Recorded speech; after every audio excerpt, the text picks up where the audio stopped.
Do do do, theme song. Do do do, I'm broke, so this is my theme song. Do do do, just imagine this is an awesome theme song. Do do, theme song. Left of the box.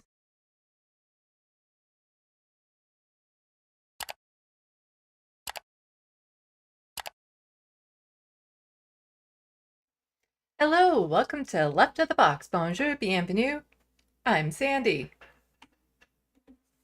I'm kind of wondering, do I do like a little preamble, like hi, a little chit-chatty at the beginning of this because I'm waiting for people to, get notifications and realize that this is actually going live?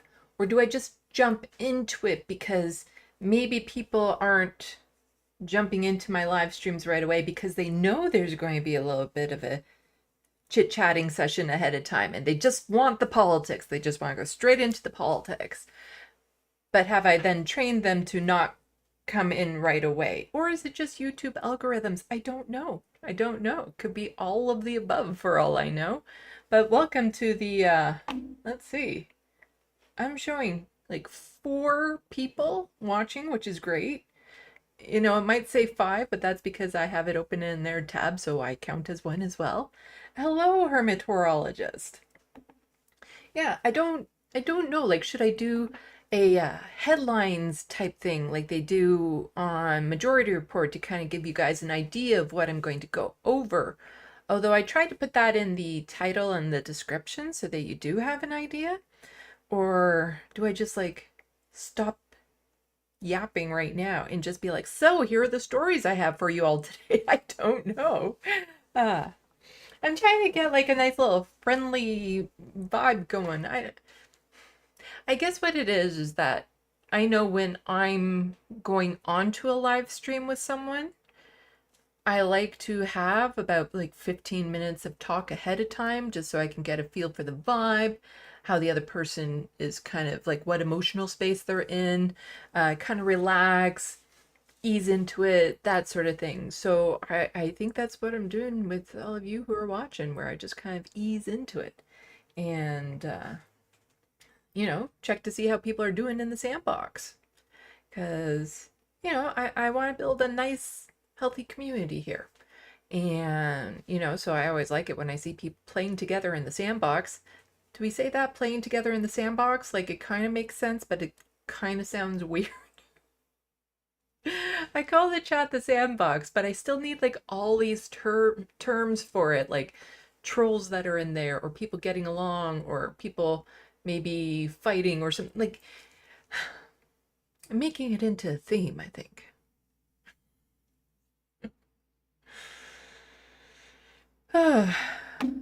It's been a few days.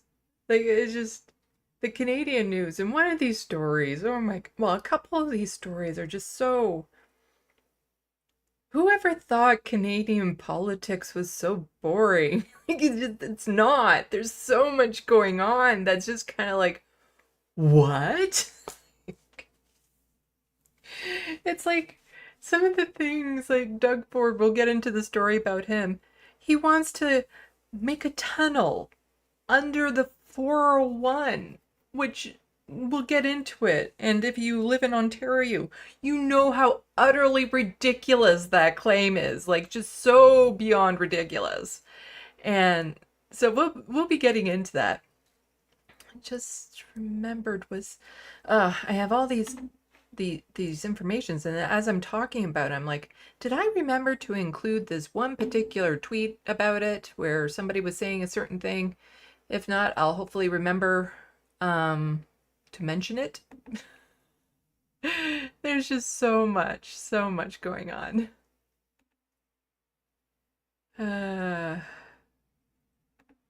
Let's see, I'm just kind of skimming through them. I don't think I remembered to add that one. Darn it! It might be in the actual article that I'm going to read about it. Anyway, just super ridiculous idea to build a tunnel under the 401, because that's a large piece of land right there.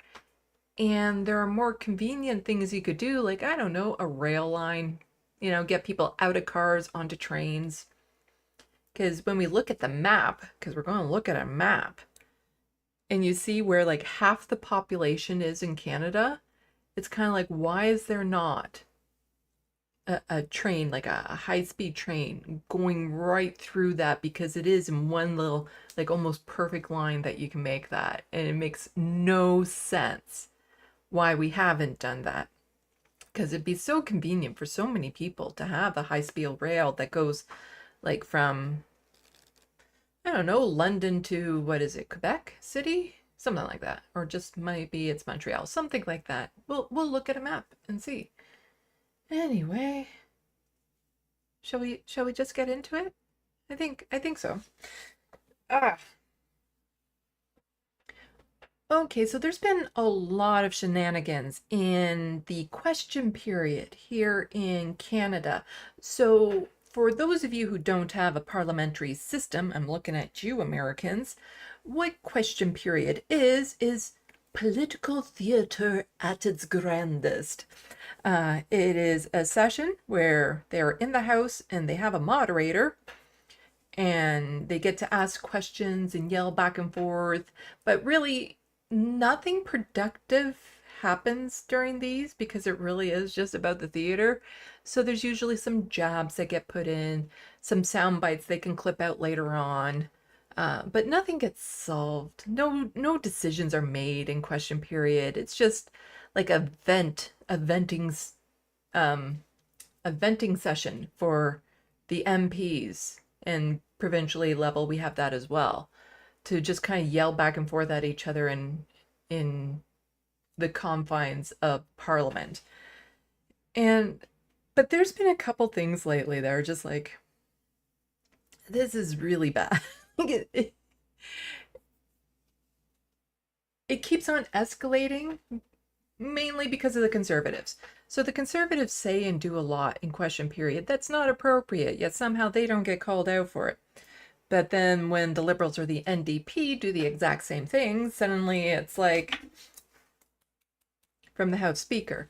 And there's a prime example of it that we'll get into. And so there's actually been a few of these recently that have kind of caught my eye and go into bigger stories. And so the first one that we're starting off with it's not a fun one. Then we're going to get into a really fun one. But the first one is about Elizabeth May, calling Netanyahu what he is, a horrible person and stuff like that. And the very well-known, to my viewers, respondent, liberal Zionist Anthony Horsefarter, getting upset that Elizabeth May would call Netanyahu mean names. So let's get into it, shall we? I will prep this. There we go. So that when I switch screens, you guys see it exactly the way that I want. I'm getting smooth with this, huh? There, see? That's nice and smooth. Thank you, Mr. Speaker. And on the same point, it's clear that world leaders have been... Sorry, I don't have this plugged in all the way. Just a sec. Almost a smooth transition. You see, sometimes these phones don't squish right into the speakers, and then it takes me a moment to realize that I'm hearing it through the speakers and not through my earbud. And it does matter because when I go to clip these afterwards, it does sound a little wonky. If it's because it's the mic is picking up the sound from anyway, why don't we just start over and I'll hear it through my earbud.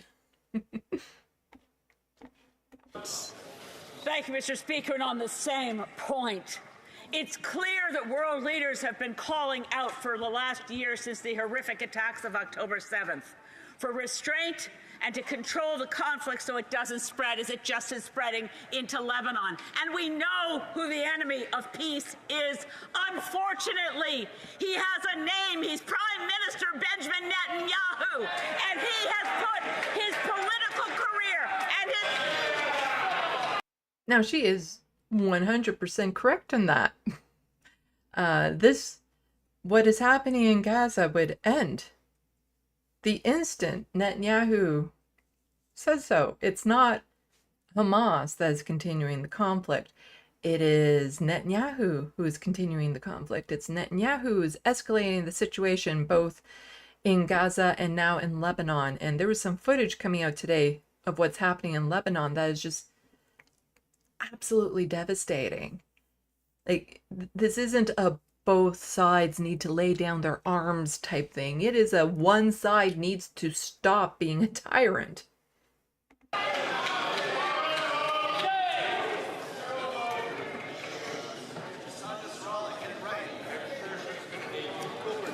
Colleagues, I'll ask you to please I'll ask you only to take the floor when you're recognized by the chair. The honourable member from Sandbox Islands, one moment please. So during that yelling, it's hard to hear when the mic isn't directly on somebody. And this is kind of intentional to avoid crosstalk and all that sort of stuff. So there was one MP that was yelling out some stuff. And well, it's actually said. So this is from CIJA, which is the Center for Israel and Jewish Affairs. So this is the APAC of Canada. And I forgot to make this nice and big for people to see. There we go. So it's the APAC of Canada, and they said, unbelievable comment coming from the leader of the Green Party. The enemy of peace is the terrorist group that fired 8,000 plus rockets indiscriminately at Israeli citizens since October 7th, not the country defending innocent people from those attacks. That's a little off. That's a little off because we're talking like fireworks here. Like let's just kind of put this in perspective. How many Israelis, innocent Israelis, have been killed since October 8th from rockets and stuff? Now, how many innocent people in Gaza have been killed since October 8th? There's a little bit of a disconnect there as to, how bad that is. And so, of course, the CIJA is just outraged that, Elizabeth May is actually, putting the finger onto Netanyahu for this. And so, of course, it was Anthony Horsefarter that had yelled out a comment. And so he says here, I almost never heckle or interrupt colleagues in the House, but today I had to scream out, what about Hamas? What about Hezbollah? What about Iran? When Elizabeth said this. And so in the background during the crosstalk, he was yelling that out. And that's where the House Speaker was like doing a little bit of to him. And as Sam says, if you don't think Netanyahu is an enemy of peace, then you are absolutely out of touch and lockstep with the most Canadians, Anthony. Incredibly shameful. And it is. Just the way that Anthony loves to frame this conflict, how he's the victim in all of this all the time, is gross, especially when we're now getting stories like this. So Israel is escalating the attacks, not just in Gaza, but now into Lebanon. And a couple of Canadians who were trying to flee that situation were killed in the bombardment. So basically, Israel gave a whole bunch of people just a little bit of time to clear out of areas in Lebanon. And so what happens is you have like, what, 1 million people trying to cram down these streets? The traffic was just at a standstill. And Israel wasn't giving them the amount of time that they said they were going to before they start opening fire. And just this phrase of like, if you live near Hezbollah, leave your homes. You can always come back later. They said that to the citizens in Gaza, that, you just need to leave, go to these safe areas while we weed out Hamas and all this area. That area is now rubble. There are no homes to go back to.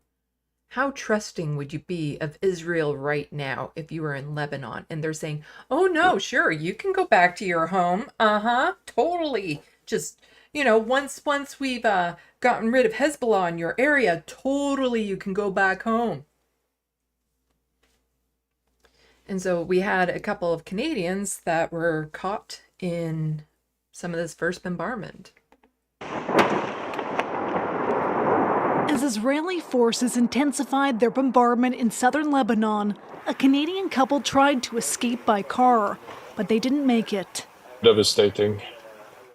I think the ones that got the biggest impact are really my kids. Kamal Tabaja says his father Hussein and mother Dad didn't want to leave their home in the south, but with airstrikes already underway, he urged them to escape while they still can.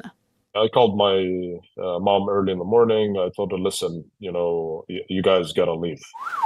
He says as thousands tried to flee towards Beirut on Monday, his parents got stuck in that traffic and they lost contact. There was a bombing that happened exactly around, I think, between 7 and 8 p.m. that day. His brother later helped officials identify their burnt-out vehicle. His mother's watch found inside. I guess it's just a shock. He says his parents moved to Canada in 1996 to rebuild their lives after fleeing the Civil War. They raised their 6 children in Ottawa, but have lived in Lebanon the past 5 years. They're people that sacrificed everything for others. They taught us this way. They always said, we should all appreciate Canada. The Prime Minister offering his condolences. Devastated by the loss of 2 Canadians, but the entire Lebanese people are suffering right now. Why are they suffering, Justin? Who's responsible for the death of these 2 Canadians? Justin? Are you going to mention that? Are you going to mention why the people in Lebanon are suffering? Why these particular Canadians were killed? Are you going to actually acknowledge it? Nobody's going to be surprised. Need to see both Israel and Hezbollah de-escalate. So now it's both Israel and Hezbollah to de-escalate, whereas before it was Israel and Hamas need to de-escalate. So you notice how it just keeps on getting bigger and bigger, what's happening in the Middle East. So it's always on these other sides to de-escalate when it's Israel that is doing the escalation to begin with. They're the ones that need to de-escalate the situation. Tabaja says the government needs to do more. Would you stop sending support to Israel? I mean, that should be voiced out. For almost a year, the government has urged Canadians to get out of Lebanon. The Foreign Affairs Minister is again reiterating that advice, saying it's time to leave while commercial flights are still available, as more airlines suspend service out of Beirut. Yeah, funny how they tend not to mention, how those Canadians were killed, why they were killed, the circumstances under how they were killed. There's no investigation being launched into that. None of that. Of course not. Let's see. Sandbox is looking kind of empty. I hope that everything is working all right. I rely on all of you watching to be my producers and let me know if something's going wrong. So if somebody could just say hi in the Sandbox, let me know that all is okay, I'd appreciate it. Because yeah. But there's a little bit more to this. So Canadians for Justice and Peace in the Middle East had quote tweeted out Melanie Joly. So she's the Minister of Foreign Affairs. Deeply saddened by the killing of Hussein and I'm sorry, I don't know their names, in airstrikes. My thoughts are with their family and the Lebanese community. Hundreds have been killed and thousands are displaced. Civilians must be protected. We need de-escalation between Israel and Hezbollah. Okay, so who's been doing the killing and the displacing again? You're not being very specific here. And civilians must be protected. What's the number in Gaza of innocent civilians that have died since Israel has started this?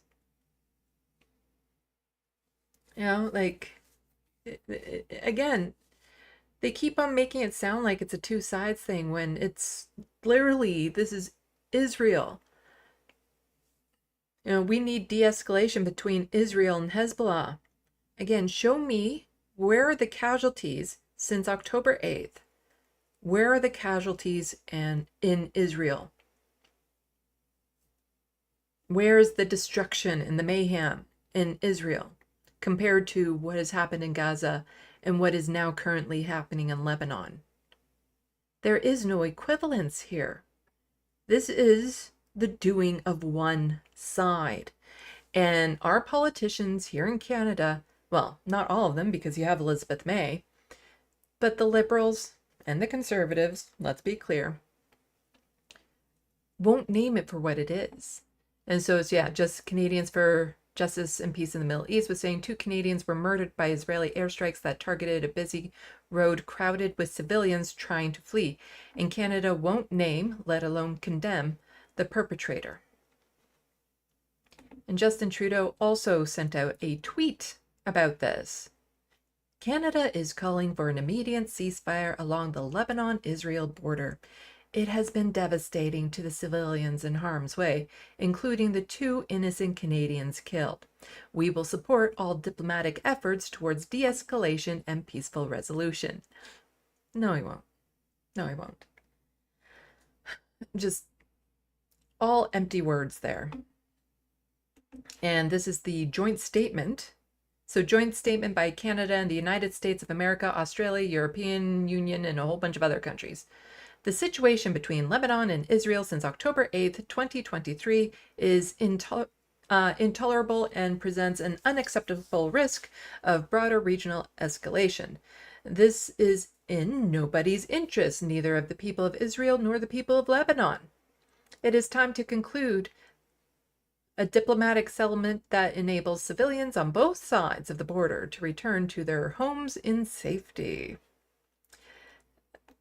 For a lot of people on one side of that border, there are no more homes to go back to. Diplomacy, however, cannot succeed amid an escalation of this conflict. Again, who's doing that escalation? I saw the footage today briefly of what Israel is doing in Lebanon. Who's doing that escalation there? Who's doing the literal carpet bombing there? Thus, we call for an immediate 21-day ceasefire across the Lebanon-Israel border to provide space for diplomacy and the conclusion of diplomatic settlements consistent with blah, blah, blah, blah, blah, regarding a ceasefire in Gaza. Yeah, just cease your fire for 21 days. Why not ask for a permanent ceasefire, you know? Why just 21 days? And then you can go back to just indiscriminately bombing people. Like, just this idea of like, oh, we just need a ceasefire for this length of time so we can do blank. No, you should be calling for a permanent ceasefire. And again, that requires one side in particular to actually do that. But instead, that one side tends to refuse any sort of ceasefire or diplomacy when it comes to this.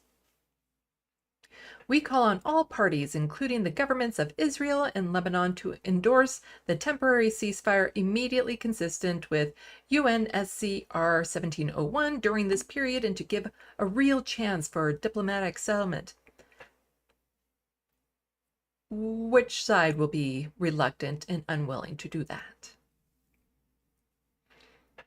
We are then prepared to fully support all diplomatic efforts to conclude an agreement between Lebanon and Israel within this period, building on efforts over the last months that ends this crisis altogether. Now, I'm just thinking, if I had parents that were in Lebanon and they were killed by Israel, and this is the response that Justin was giving, and the response that you saw him give just outside of the, in the press scrum,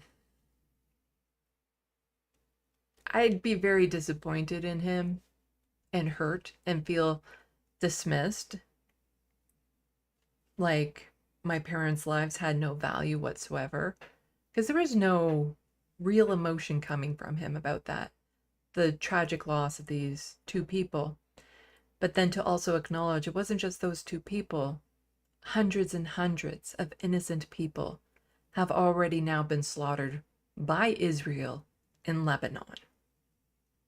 And this is just in the past couple of days, let alone the pager attack and the walkie-talkie attack and all the hundreds of people that were injured and killed in that. Like, there was another video from the son of those parents, of those two that were killed in Lebanon.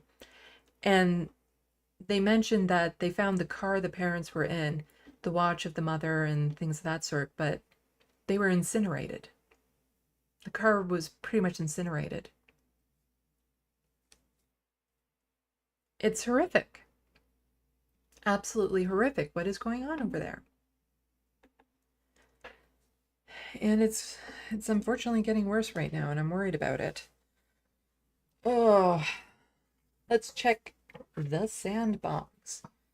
And then, we have this next story about question period. It is on the lighter side. It's peak ridiculousness of how this political theater can play out. And let's see, do I have... I didn't have too much planned for today because it was really just these next couple stories that I wanted to get into. And if I'm checking my docket correctly, there are stories that are, irksome and whatnot, but I don't think there's anything else that's kind of really devastating. Racist people in BC trying to become MLAs. So BC is having a provincial election and there's some really horrible people going for that. And let me check. Okay, so yeah, there's nothing that I would say is devastating, irksome, and kind of predictable, but not terribly disturbing. There's some things that some of these MPs are saying, or MLAs in BC that are saying that are really pretty gross, but let's see. But we should be able to have some fun with some of these stories. It should be a lot of fun. So, in the Sandbox, Irene S., hi there, just popped in. And Glitcha Masta, hola all. Sandbox, thank goodness I'm not digging in kitty litter. Yes, I didn't want to call it the litter box, although... Well, it was more, my name is Sandy. This is Left of the Box, so it makes sense to call chat the Sandbox. It's really smart sometimes how you take the two things and you mush them together.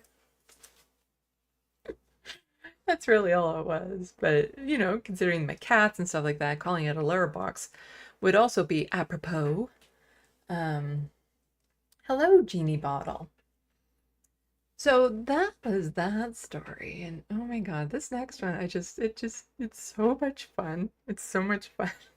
It's just peak ridiculousness of Canadian politics. And again, you have to live in Canada or a parliamentary system to really understand what this is. But why don't we get into it? There we go. And I'll do this again where I do that. And it's ready to go. Okay. I'm getting smooth in it. There we go. This one is a bit long. This clip is 9.5 minutes from question period, but it's well worth it, I think. It's, yeah. I shall hit play and you will find out what I mean. I will comment on one spectacular social housing project of his, and that is the brand new lavish apartment that he bought his friend, the new Consul General to New York. $9 million for his friend Tom Clark to have stunning powder room finished. So, an ambassador to the United States in New York has a $9 million place. I don't know if the Canadian government bought it, is renting it, probably bought it or something. Again, we're talking about New York real estate. It's not going to be cheap. And I don't know if it's as lavish as Pierre Poilievre is saying it is, but it's not like that is out of character for any government. Now, keep in mind, this guy here, he lives in a $4.3 million home paid for by the taxpayers. He's living off of a pension that we're paying. So, just horrendous thought that an ambassador to the United States would have a decent place to live. Like, granted, I wouldn't mind them just getting an average place and cheap and all that sort of stuff, but who here thinks for one moment that Pierre, if he was in power, wouldn't be doing the exact same thing? He would totally be doing the exact same thing. In jewel onyx, crystallo gold quartzite countertops, a handcrafted copper soaking tub, custom bronze bathroom fixtures, $5,000 coffee machine. Did the Prime Minister go and inspect this palace in the sky on his recent trip to New York? You see that smug look on his face? Let's see. I don't know if... Oh, no. Darn it. It's like in there for... There we go. Look at that smug ass face. And Hermit Horologist is also mentioning that this place was actually sold for $14 million. Then I guess bought at $9 million. Oh, so they sold the old place that they were using for the embassy. I remember glancing over this in an article. They sold the old place that they were using as this embassy for $14 million and then got this $9 million place. So they actually made $5 million on this deal in a way. So it's always, they pick and choose what details that they like to leave in or keep out and all that sort of stuff. But look at that smug ass face. He's just sitting down there like, yeah, I told him. Talked about the tub and the counters and all that sort of stuff. The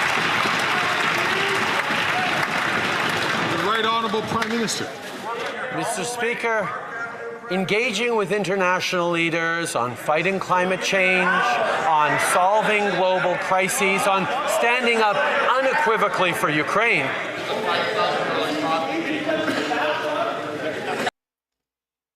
You might have just missed that. So let's scroll back. This isn't a YouTube video where I can like go frame by frame, so this is a little bit more challenging, but let's see. Watch this guy right here, right there. This one, this guy right here. Unequivocally for Ukraine.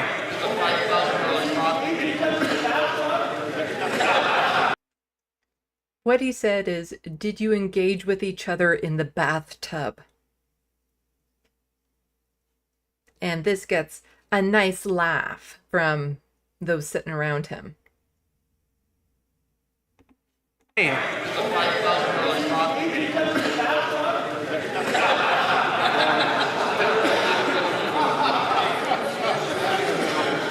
Colleagues, just as I said before, just as I said earlier, I would ask all members to please not take the floor unless they're recognized by the speaker so that we can hear the questions and we can hear the answers. So technically speaking, you're not supposed to be doing the heckling and stuff, which they apparently always all do. And so the speaker has to stand up to kind of like, you know, back when you were in school and the class was really chatty and the teacher would do this and then everyone would have to put their hand up and be quiet. That's kind of what the Speaker of the House does when there's a lot of crosstalk and things of that sort. The Right Honourable Prime Minister from the top, please. Mr. Speaker, don't worry, on this side of the House, we're used to casual homophobic comments from the other side of the House. Mr. Speaker, what is it about the...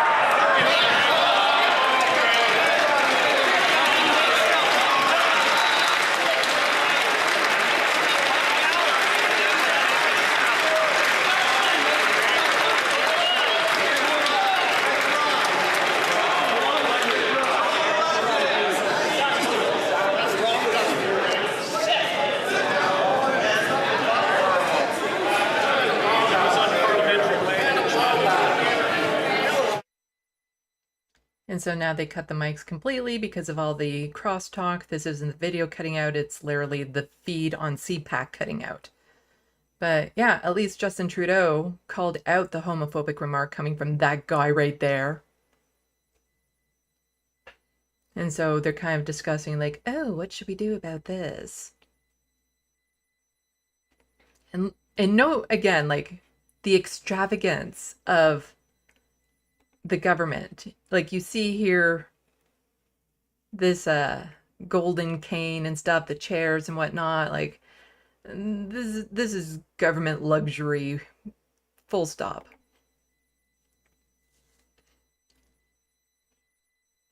And I wish there was, if I just, let's see. There we go. So you can skip ahead with an arrow key.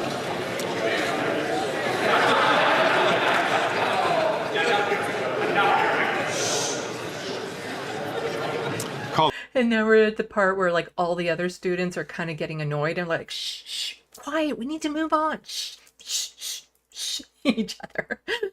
Please. I heard comments that because it was not on microphone, I chose not to get up. Since it wasn't on the microphone, I chose not to acknowledge it. Is what he's actually saying. It's like, oh no, since it's not loud, I chose not to acknowledge the comment, the homophobic comment. I would ask, nonetheless, that we all treat each other with the presumption of honor and respect. And I'll ask the Prime Minister to please withdraw that comment and to start his comment again under the So now here, it's where I get really mad. Because now the Speaker of the House is acknowledging that he heard a comment, one that wasn't very appropriate. And instead of calling out the Conservatives, he's now asking Justin Trudeau to take back his comment mentioning that, you know, the Conservatives do casual homophobic comments. So he's now chastising the Prime Minister for calling out the homophobia on the other side. colleagues.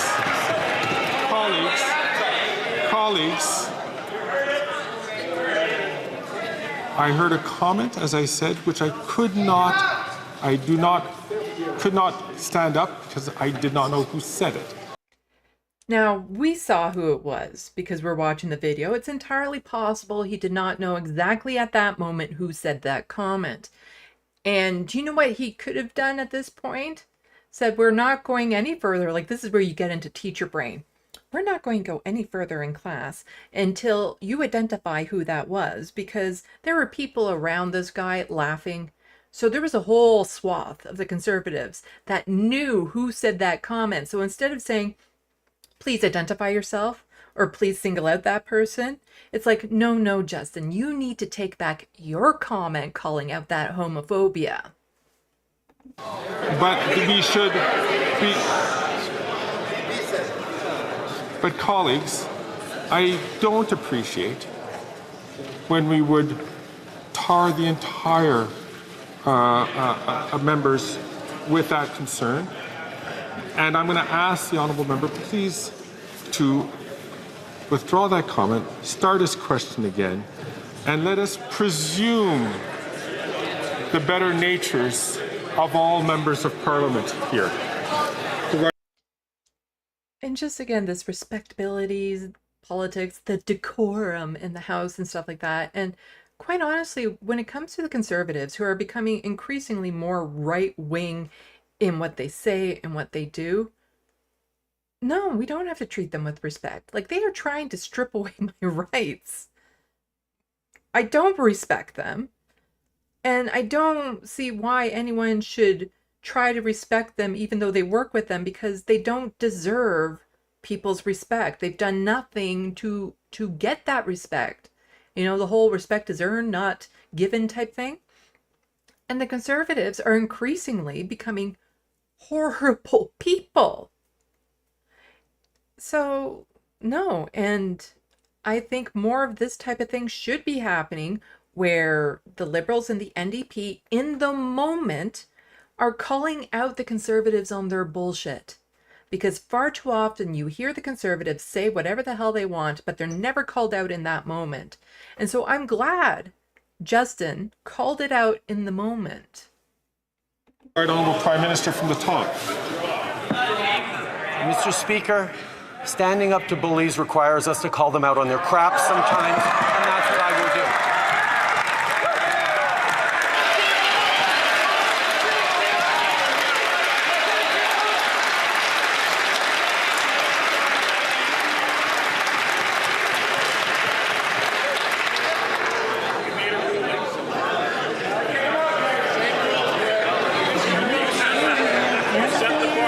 Quiet now. Everyone hush down, hush down. Going to make somebody stand in the corner unless you all be quiet.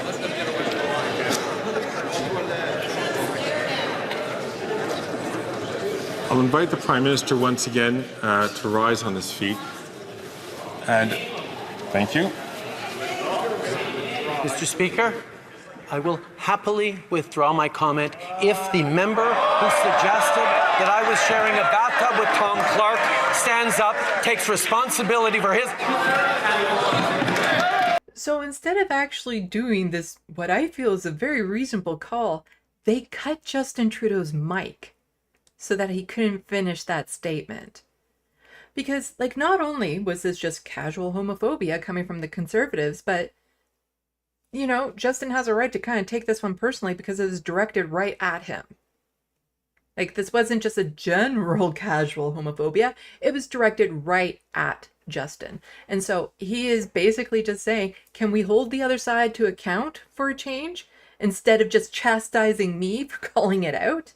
And the reason why this gets under my skin so much is I've seen this type of thing so much in my life. Maybe it's because it's the autistic in me, but, you know, I've called out bad behavior before, or, you know, or maybe I've done something slightly wrong before, and I get just like leapt on because of it. You know, the teachers in the class would yell at me for calling it out, or people would get mad at me for calling out this bad behavior. Or if I messed up in just even the slightest, since I was always such the good kid, it seemed to hit differently when I did it. And so their reaction to me misspeaking was over the top, like totally disproportional to how they would handle other kids who would normally be the kids that misbehave. And this is where, again, I kind of get that frustration is we're so used to it coming from the conservatives that is just par for the course. We don't think much of it. We let it slide. But if somebody on the left does it, oh no, that's horrible. That's, oh, the decorum, oh no. And it just pisses me off that as adults, these are all adults in that room, this is still happening. Because I was really hoping that type of thing I would grow out of when I was done with high school. But then I got into some jobs and stuff like that, and I learned that, no, adults don't tend to grow out of that. I was just kind of hoping that the Speaker of the House here, you know, it's kind of his job to be above that. And he's not.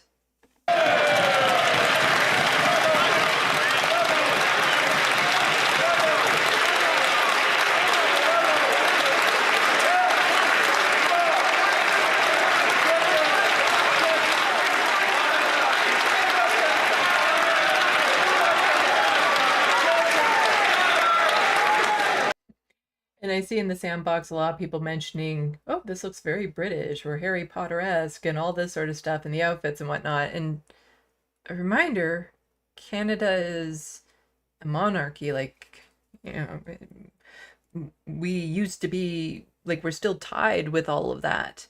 You know, they have no power, but they're still, you know, kind of the figurehead and all that. Like, it would make sense that we have similar styles. And you know, we also call them members of parliament, and they do that over across the pond as well. It makes sense that it's very similar in style and outfit and all that sort of stuff. But I don't think their Supreme Court looks like Santa's helpers. I think that's unique to Canada.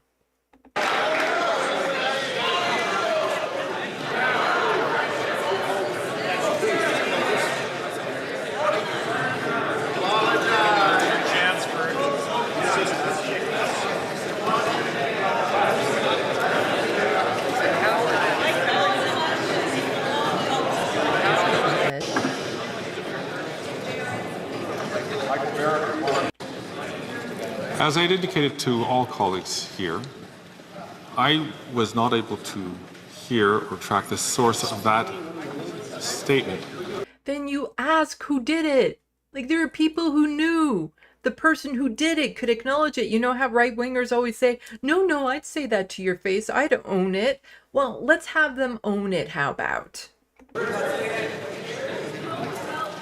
And I'm just asking the Prime Minister to be the better person and to please.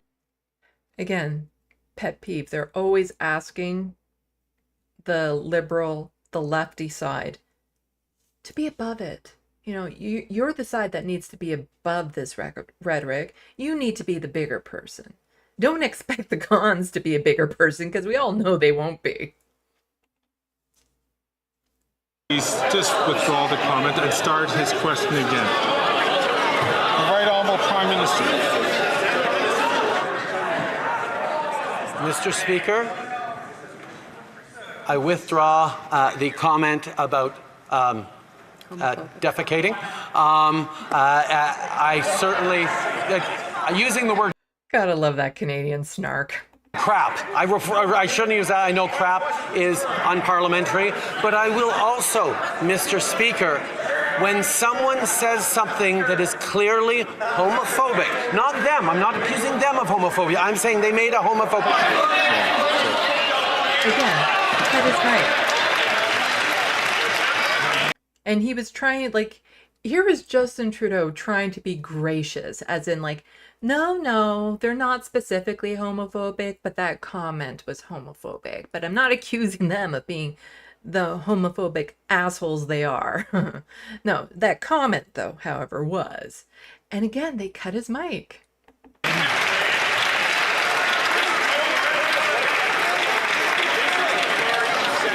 I appreciate the Prime Minister withdrawing his comment, and the Chair accepts him withdrawing that comment. But as the Speaker had indicated, sometimes in this chair, and for those who have occupied this chair or who will occupy this chair will understand, it is a very difficult decision day to day.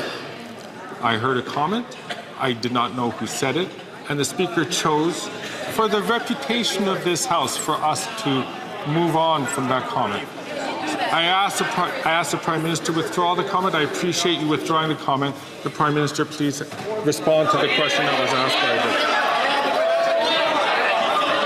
Mr. Speaker, I know the very idea of standing up for Canada's rights and values on the world stage makes the Leader of the Opposition's skin crawl. What is it exactly? Is it standing up to fight climate change? Is it standing up for women's rights? Is it standing up for democracy rights and freedom of the press? Whatever it is, he sure doesn't like it when Canada stands proudly on the world stage, because he wants everyone to think that Canada is broken. Well, Canada's not broken. Canada's the best country in the world. We're going to make it even better.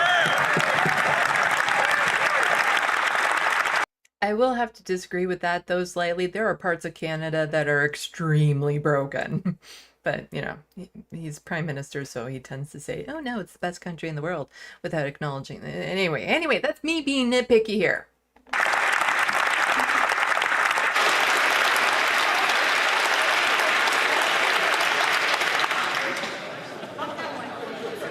The Honourable Member from Nunavut.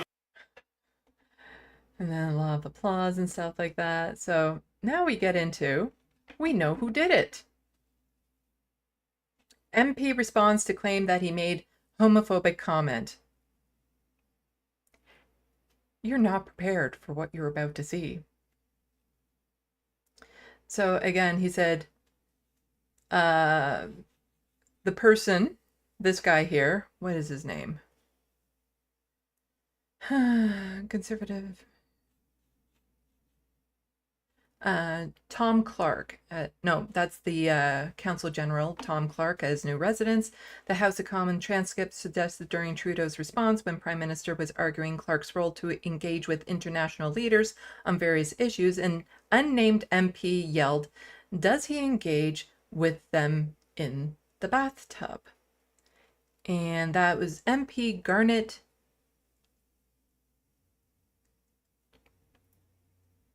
I'm probably mispronouncing the name. Genius? Because if that is genius, that's kind of hilarious. The MP for Alberta riding. Oh, Alberta. Not shocking then this comment was coming from him. Sherwood Park, Fort Saskatchewan, saying bathtub. The microphones didn't pick up the full comment, but he did say, does he engage with them in the bathtub? Well, this is him responding to this comment that he made, trying to justify this comment that he made. So following questions from the Leader of the Opposition about a $9 million luxury condo purchased by the government, and in particular identifying among the features of that condo a luxury bathtub, the Prime Minister ignored reference to those features and instead spoke about the engagement done by the government internationally. Right. And the Hansard shows the exchange, and many of the comments about made on Twitter about what was allegedly said don't reflect what's in the Hansard. The Hansard notes, does he engage with them in the bathtub? The point of that comment is to illustrate that, of course, meetings don't take place in a bathtub. A luxurious bathtub has nothing to do with meetings. The Prime Minister's answer had nothing to do with the questions, but it had nothing to do with sex. I wasn't thinking about sex at all. Oh no, that dude was definitely thinking about gay sex in the bathtub.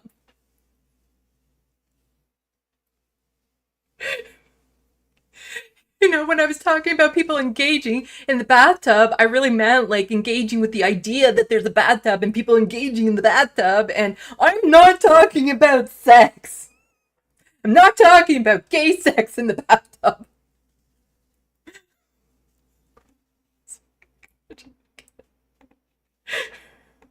Does he engage with them in the bathtub? The point of that comment is to illustrate that, of course, meetings don't take place in a bathtub. No, you don't say.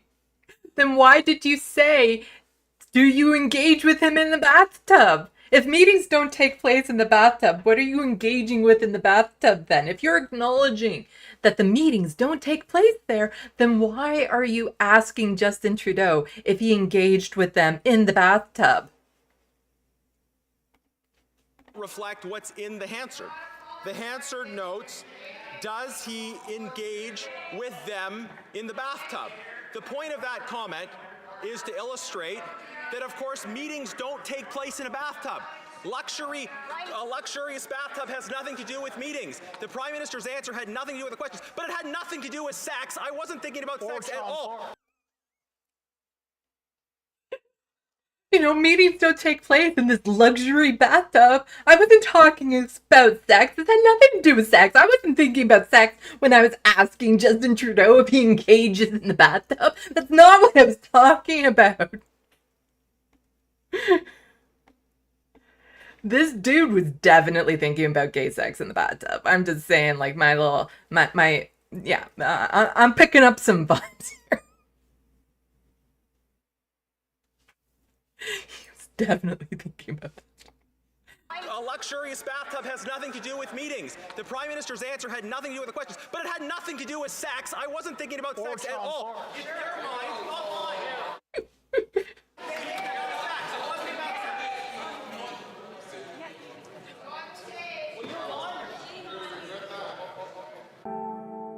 I wasn't thinking about sex. It had nothing to do with sex. I wasn't thinking about sex in the bathtub, in this luxurious bathtub with, the scented soaps and the bubble bath and the oils and the slick feeling that you have and the warm water and all the steam. Oh, it's so steamy in there. It just like steams up the window. It's so hot in that bathtub, and it's a very luxurious, like there's room for a few in there. But I wasn't talking about sex. It had nothing to do with. I don't even think about sex ever. I'm sorry. I love this so much. Just his total denial of it and him coming across as one of the most closeted people ever. The Hansard notes, does he engage with them in the bathtub? The point of that comment is to illustrate that, of course, meetings don't take place in a bathtub. A luxurious bathtub has nothing to do with meetings. The Prime Minister's answer had nothing to do with the questions, but it had nothing to do with sex. I wasn't thinking about sex at all. Never mind, not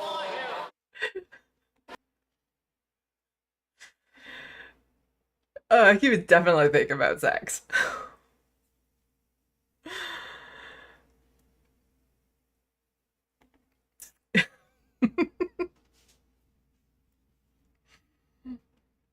But he doesn't get in trouble for that either. It's just,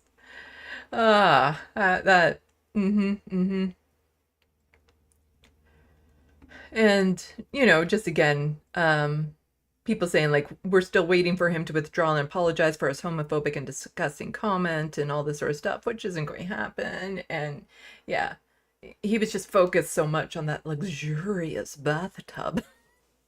Do you engage in a luxurious bathtub? Maybe have some negotiations, work out those diplomatic issues. Do you negotiate in the bathtub? Like, how ridiculous is that? Oh. You see, this is what you Americans are missing out on by not having a question period. Could you imagine a question period in the United States? That would be so funny. Let's check the Sandbox and we'll get on to some more news. And there's some more question period shenanigans that I will be covering. Let's see. What order am I going to be doing this in? I guess I'll keep it in the order that I have. So we'll get a little bit off topic, then back onto topic of question period. But let's check the Sandbox. Welcome everyone who's jumped into the live stream.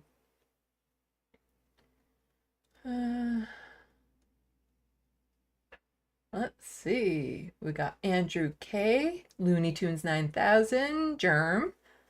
Welcome, welcome. Genie Bottle. Andrew K was saying, wait, is that the outfit Harry Potter wore to the ball? Quite possibly. Maybe that's where they got the stylings from, was from our Canadian parliamentary, because it looks very similar to British parliamentary, but not quite the same, so then they were able to call it unique.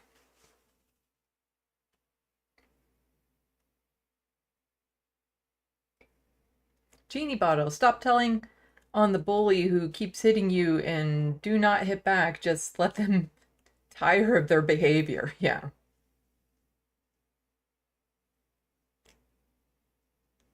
John Martinez, just wish we Indigenous people had the same rights.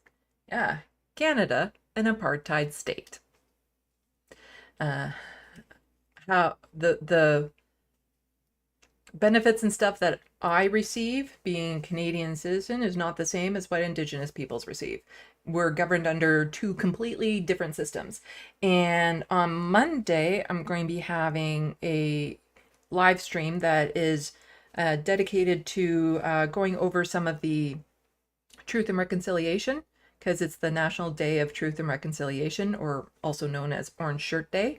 So I have some articles and stuff that I want to go over specifically covering that topic. And so that will be on Monday, which here in Canada is National Day of Truth and Reconciliation. And, something this country really needs to work on is the whole truth part and the reconciliation part kind of needs to work on both of them because this country's failed miserably.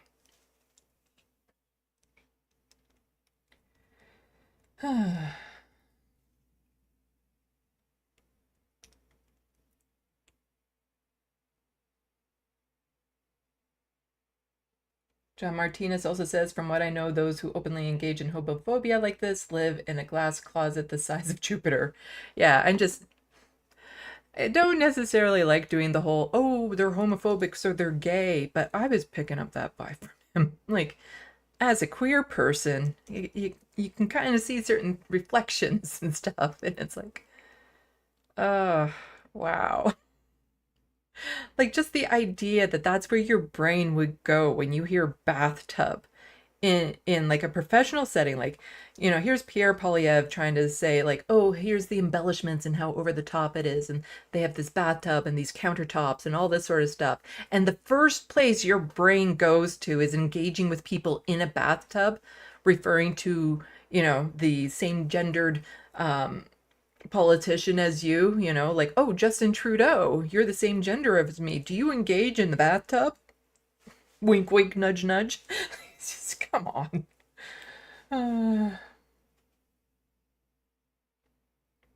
Genie bottle, someone spelled genius wrong.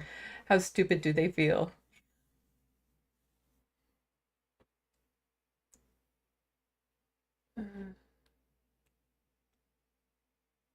Looney Tunes 9000, so he was thinking about gay sex in the bathtub, just like gay porn scene.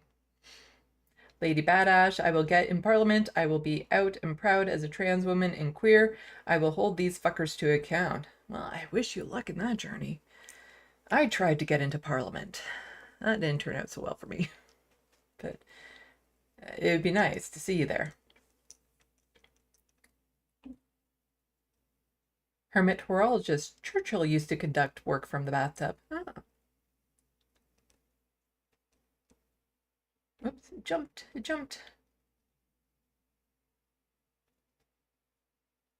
Tamora from the 5. Hello, welcome. Wow, all the times for me to just tune in. What the fuck was that? That is me not thinking about sex in the bathtub.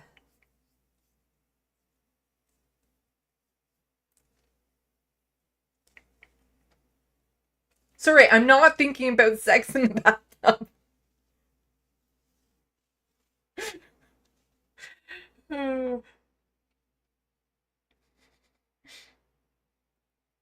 Lady Badash, yeah, meetings can take place wherever you want them. You know, if it's comfortable in the tub, if it's big enough, why not?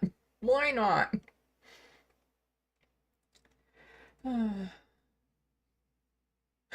Andrew K., watch out for UTIs when having meetings in a luxury bathtubs.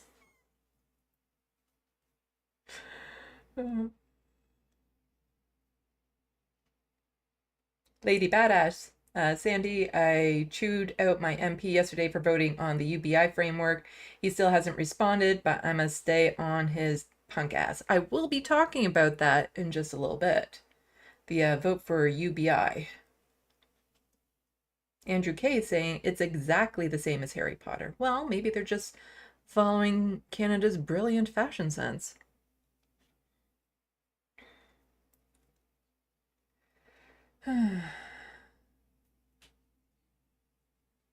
Hello, MIDI doctors. If you're just tuning in, oh, I see the bathtub emojis there. Yeah, if you're just tuning in, you might want to rewind because that was that was wow. That was wow. Okay, let's see. Up next in the docket, I want to do that. Why are you refreshing on me there? Which then leads into that, and then that, and that, and that. Sorry. I try to get this all arranged ahead of time, but I still need to remember, like, okay, what was the order of stories that I wanted to do? So, quite often, you know, you have all these conservatives that tend to spew all this hatred, the casual homophobia, as Justin Trudeau would say, which in actuality, it's full-fledged homophobia. And And they tend to do the name calling and escalating the rhetoric and all that sort of stuff. But as soon as like a media, especially mainstream media, as soon as they kind of do anything that would upset them, it's like, oh, we're being censored. Oh no, woe is me. Like, how bad is this? That was intentional, malicious that they did that. Oh no, the horror. Fire everyone. Fire them. Fire. Like, just for the slightest little misstep. And meanwhile, the amount of missteps that they do all the time, it's nothing that you should worry about. Again, my frustration of like how one side is always treated differently than the other because it's expected from one side. But anyway, to the news story. Poilievre lashes out at Bell Canada after CTV airs altered clip. Now, I figured I would use CBC as a source for this instead of CTV because they're kind of tied up in this. Conservative leader attacks Bell CEO, calls him overpaid. And so, yeah, one of Pierre Poilievre's tactics is to full-fledged attack the media, like much like what you see Donald Trump do. It's like the lying media, the mistruths. They're not trustworthy. They're always trying to frame things. They're being paid for by Justin Trudeau. They're nothing more than his lackeys, and on and on and on. And I've had many criticisms about the mainstream media here in Canada. And they don't tend to align with what Pierre Poilievre says because my criticisms are legit. You know, they're coming from a grounded place, whereas his are just coming out of his ass. Conservative leader Pierre Poilievre tore into BCE Inc. on Tuesday after CTV News, which is owned by BCE, ran an edited clip that altered the meanings of his words. Rising in the House of Commons during the debate on his non-confidence motion, Poilievre said CTV's Sunday news item that the motion was extremely dishonest and fraudulent. And did I want to watch the video on this? I don't know. Let's start watching the video. I've read over the article, but did I watch the video on this? Let's find out. A carbon tax election. And I know that the media has worked hard to try and avoid me saying the words carbon tax, as we saw in the extremely dishonest and fraudulent report from Bell Media-controlled CTV. So he's free to call the media liars and all that sort of stuff, even though he lies all the time. Sorry, let's just get that out of the way. So he's constantly lying. But as soon as like Justin Trudeau or somebody from the NDP or another MP calls him out on it, they get chastised in the House for calling him a liar. Like that's the same as calling him a homophobic slur or something of that sort. A company that is whose bonds have been downgraded to near junk status as its overpaid CEO empties the books to pay his wealthy friends an unacceptably and unrealistically high dividend. But the reason why he and his other cronies of that company are going after me is because he knows that I'm standing up for the people against the crony capitalists and insiders like him. So you might be wondering, like, what is it that was, how did they edit this video to make it seem so bad? Oh, let's see. But it's unusual for, and this is from the article, but it's unusual for a senior politician like Poilievre to condemn in such strong terms a major publicly traded company like Bell, although Prime Minister Justin Trudeau called the company out earlier this year for what he called a garbage decision to lay off journalists and media workers. That was. Poilievre suggested, without evidence, that the news team behind the altered clip was somehow doing the bidding of Bibic. The reason why and his other cronies that the company are not going after me is because he knows that I'm standing up for the people against crony capitalism, and that's, he said. Bibic has been a Conservative Party donor in the past, according to Elections Canada record. In 2004, he made a donation to a local Liberal candidate in Ottawa. Also gave money to other people. Okay, I think, is this where I wanted to get to?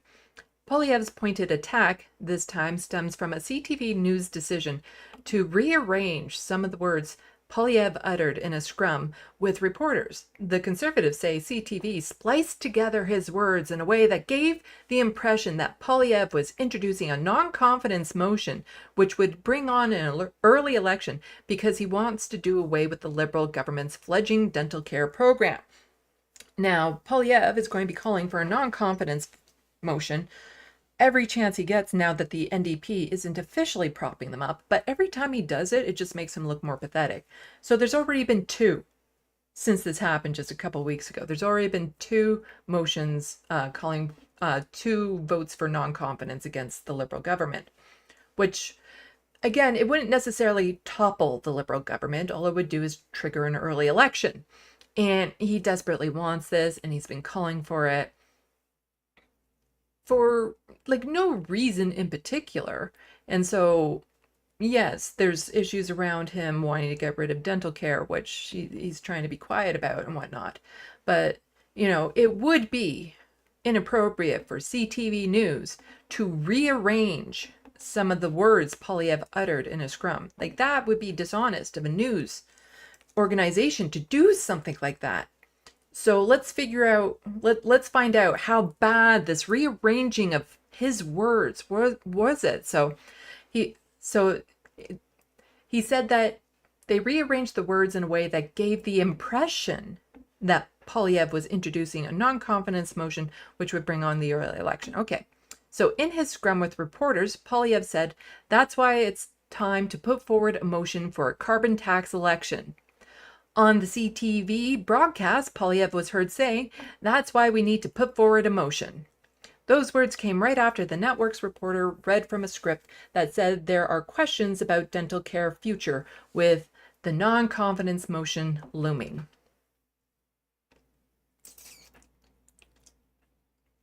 So in case you guys missed that, they cut the sentence short after this. So they left out for a carbon tax election. They cut it after saying that's why, after Pierre Polyev said, that's why it's time to put forward a motion. And he's so upset about that literally people got fired because it gave the impression this wasn't about the carbon tax and it was about him wanting to cut dental care. In a statement, a spokesperson for CTV said it presented a comment by the official opposition leader that was taken out of context, and we'll get into that. So they did release a statement.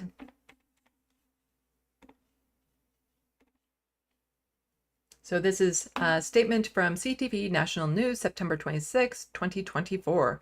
CTV National News today issued the following statement regarding a report of its September 22nd, 2024 broadcast. A report on Sunday's CTV National News broadcast did not meet our expected and required high editorial standards. We sincerely and unreservedly apologize for the manner this report went to air and the false impression it created. As is standard practice, we conducted an investigation to determine whether a breach of our editorial policies and practices had occurred in this case. The investigation found that 2 members of the CTV News team are responsible for altering a video clip, manipulating it for a particular story. Their actions violate our editorial standards and are unacceptable. Those individuals are no longer members of the CTV News team.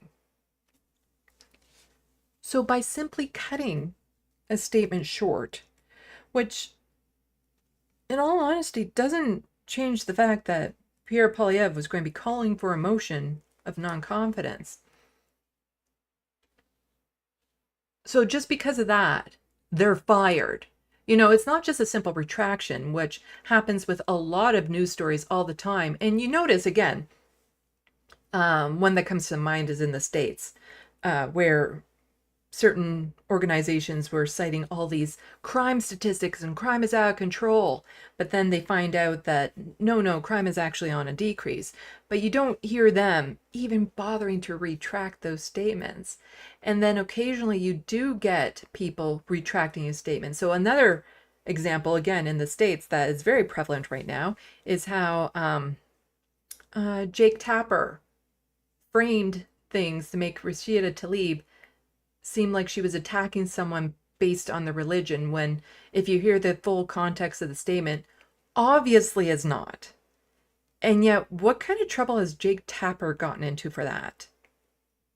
Has he been held accountable at all for making Rashida Tlaib a target of Zionist hate and vitriol?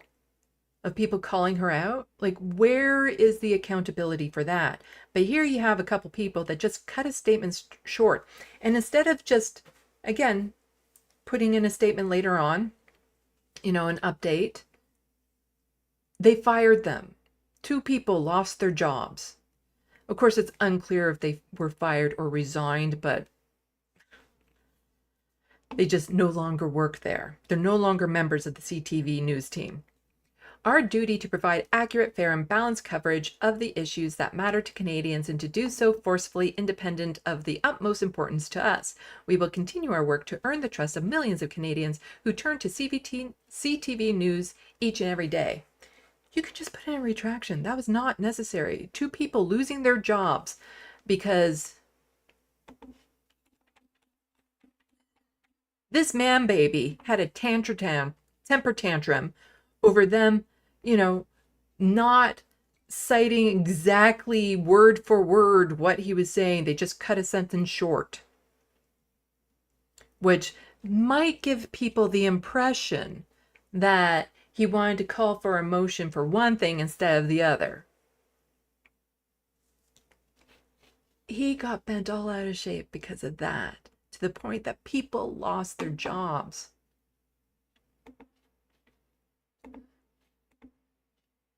And just somebody saying, yeah, is this a joke? Fired. The edit was that. When media are caving to angry partisan mobs, we're in big trouble. FYI, CTV, they're still never going to pick you. Yeah, so an apology was issued, which wasn't enough. And a couple people literally got fired from their job. This tweet here is definitely coming from a real live human person. The wife of Pierre Poilievre tweeted this out. My husband is a fighter, and I couldn't be more proud.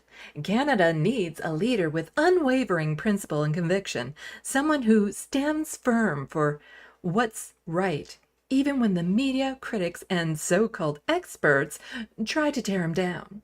He's strong, smart, and exactly who this country needs. The fight for a better Canada continues. Wink, wink. Yes, the media bias is real, but Conservatives will keep fighting for the people. That came from a real human, a real live human, talking about her husband here. Yeah, that total real person right there. Did she by chance take this from Melania Trump? Did she do that thing where what's the word when you copy somebody else's work? Darn it, there's a word for it that Melania Trump was actually guilty for doing. And it's totally destroying the joke now that I can't think of it. So somebody's going to have to mention it in the Sandbox, because it is bugging me. What's that word when you copy somebody else's work? As if it's your own. I so can't remember it right now. Anyway.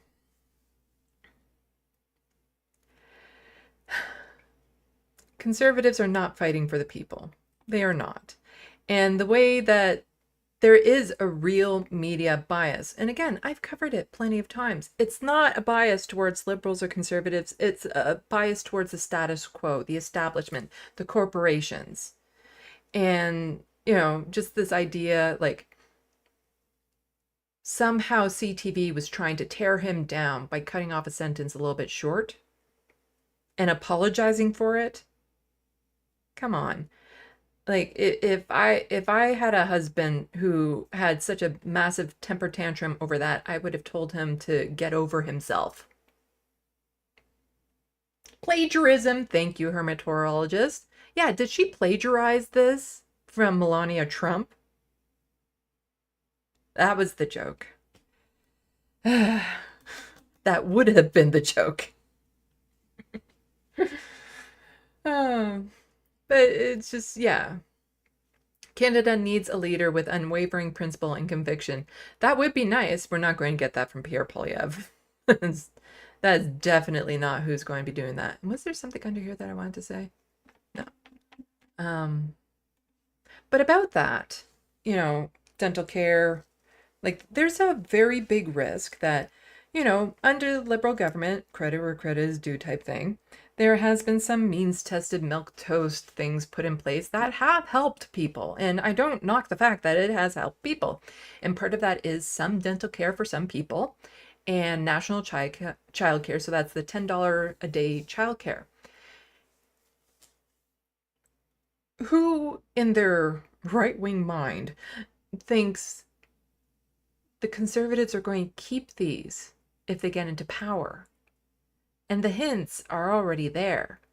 And so in a way, for CTV News to mention that they were calling for a motion of non-confidence and it's somehow tied to dental care, in essence, that's more truthful than the axe the tax that Pierre Poilievre was claiming. Because Pierre Poilievre wants to keep that a catchphrase that it's all about axe the tax, when we know he's not going to do that when he gets in power.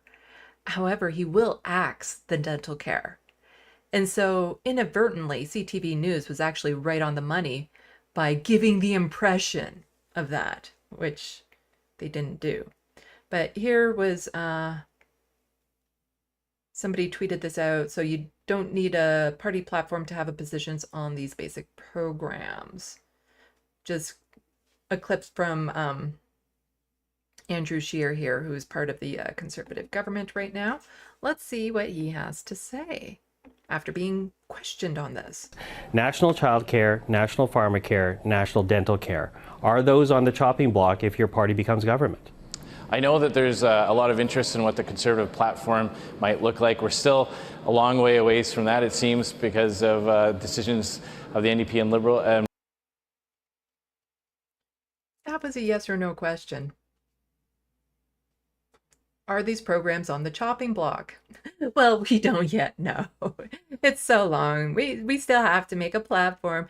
And look at this guy's face. Like, again, he just has the look of like, tee hee hee, yeah, we're totally going to do it. But we're not telling you. It's going to be a surprise.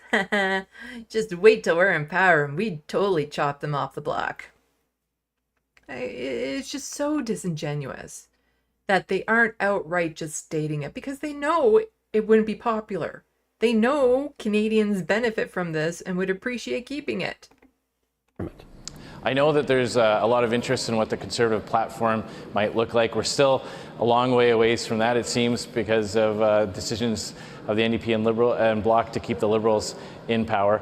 We will have a comprehensive platform that will show Canadians exactly where we are going to get back to balanced budgets. And I just point out that when previous Conservative governments have been in power, you know, if we look back to the previous Conservative government, we were able to provide tax relief, we were able to eliminate all kinds of government waste, and we were able to strengthen core services. Healthcare transfers under the previous Conservative government went up every single year that we were in office, and so Canadians can have confidence that core services will be protected as we eliminate wasteful and inflationary liberal waste. Just the audacity of how much they lie. You can go back and look at the previous Conservative government and what happens under Conservatives, federally and provincially. The debts explode. They absolutely explode. And those core services they're going to protect absolutely get cut. And then that money gets driven towards private sector things. Like just the sheer audacity of how much they lie. But then also just the, like, I don't want to be rude to the people who vote for them. But how ignorant do you have to be of what your life is showing you? Like, just go back. Like, in Ontario, look at your taxes. Have they gone down since Doug Ford has been in power? Has your access to healthcare increased since he's been in power? How has your quality of life improved since Doug Ford has been in power? And they want to do this on a federal level.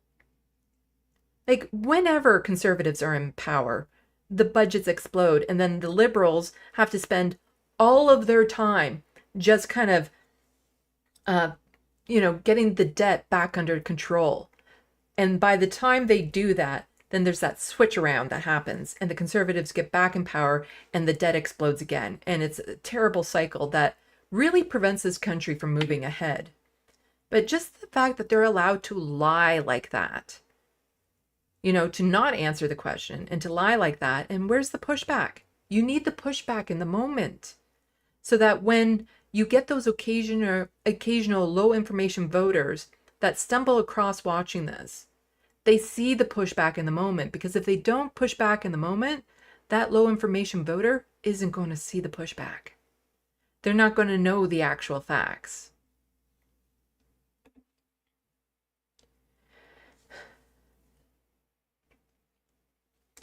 And so here is another clip from Question Period. I know it's tied into what we just watched because I have it in this order, but I forget exactly what it is. But it's a little tag team from NDP and the Liberals talking about PP, which is Pierre Poilievre. So let's watch this. It was some more Question Period shenanigans.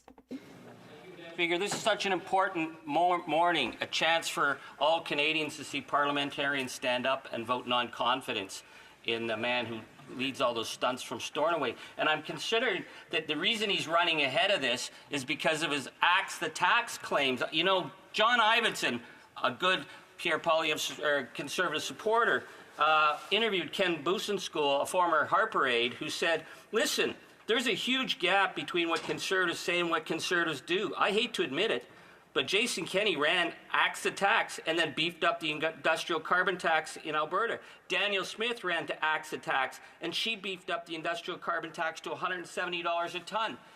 So this is Charlie Angus, an MP, NDP MP, stating what I just said. Like, you can go back and look at exactly what these conservative governments did and see that they did the exact opposite of what they were promising.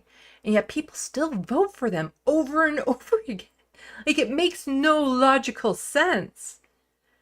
Because, maybe that's why you don't get much growth on the left, because we actually hold our leaders to account. So when they blatantly lie to us, we get upset. Whereas the conservatives are able to cement their support and their positions in the government because they never hold their leaders to account. So the same people get to keep in those positions of power and push through what they want. It's just ridiculous. And so, yeah, Charlie Angus was talking about because Pierre Poilievre was trying to put through in their motion of non-confidence, and he's going to do it again and again. And every time it's just going to be embarrassing because I don't see the NDP and the Bloc Québécois voting with the Conservatives anytime in the near future for a motion of non-confidence, because the Conservative needs both of those parties in full to vote with them for a motion of non-confidence in order for it to go through. And I don't see that happening in the near future. Chances are what will happen is in the spring sometime, Justin Trudeau will just call for an election. And Busenskool says there is no way that the member for Stornoway is going to axe the tax. He's just going to continue to scare people, to frighten people, to divide people, and then he's going to carry on with the policies as per usual. Leader of the government in the House of Commons. Thank you, Madam Speaker. I don't always agree with my honourable colleague from Timmins, James Bay, but I think he hit the nail on the head right now in the sense that it's just clear that the Leader of the Opposition runs on slogans. He likes to play political stunts. Today is just that. And in fact, I think his point about this is more a vote in non-confidence on the Leader of the Opposition than it is on anything else is a cogent one. But the point of the matter is that he's just not telling the whole truth to Canadians. And that is something that we have seen with him time and time again. And it's something that we're seeing today clearly on display.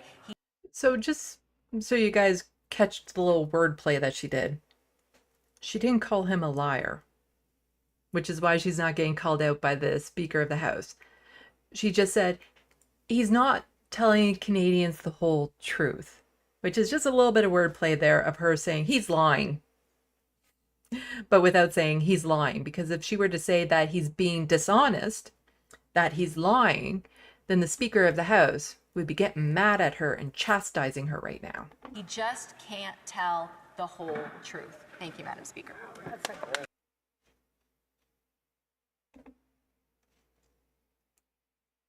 And so, again, just what to expect if the Conservatives get into power. And she was speaking again because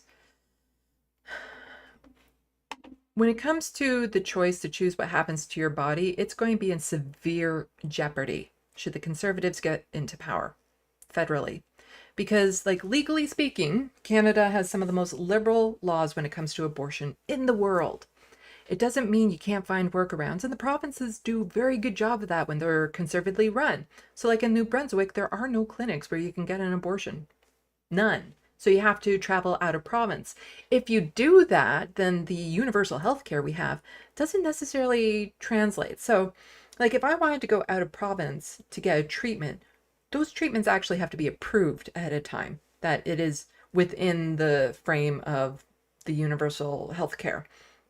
But like if I'm sick and I'm in another province, then I just go to the walk-in clinic. Generally speaking, I'm covered. But if you require an abortion and go out of province, that won't be covered. So it'll be out of pocket. And, you know, sometimes like what the provinces do is they also get rid of their clinics. They make the clinics more inaccessible. They have deadlines as to how long, you know, after 24 and a half weeks or something like that, they'll no longer provide abortions and all this sort of stuff, making it harder and harder and harder to get that abortion. But it's legal. You know, it's legal to do that if you can find a place that will do that, if it's accessible. It's totally legal, just not accessible. And that is a real, real danger should the Conservatives get into power. And so here's Karina Gold, I think her name was, just pointing this out again in question period. Speaking out of turn. The Honourable Leader of the Government in the House of Commons from the top, please.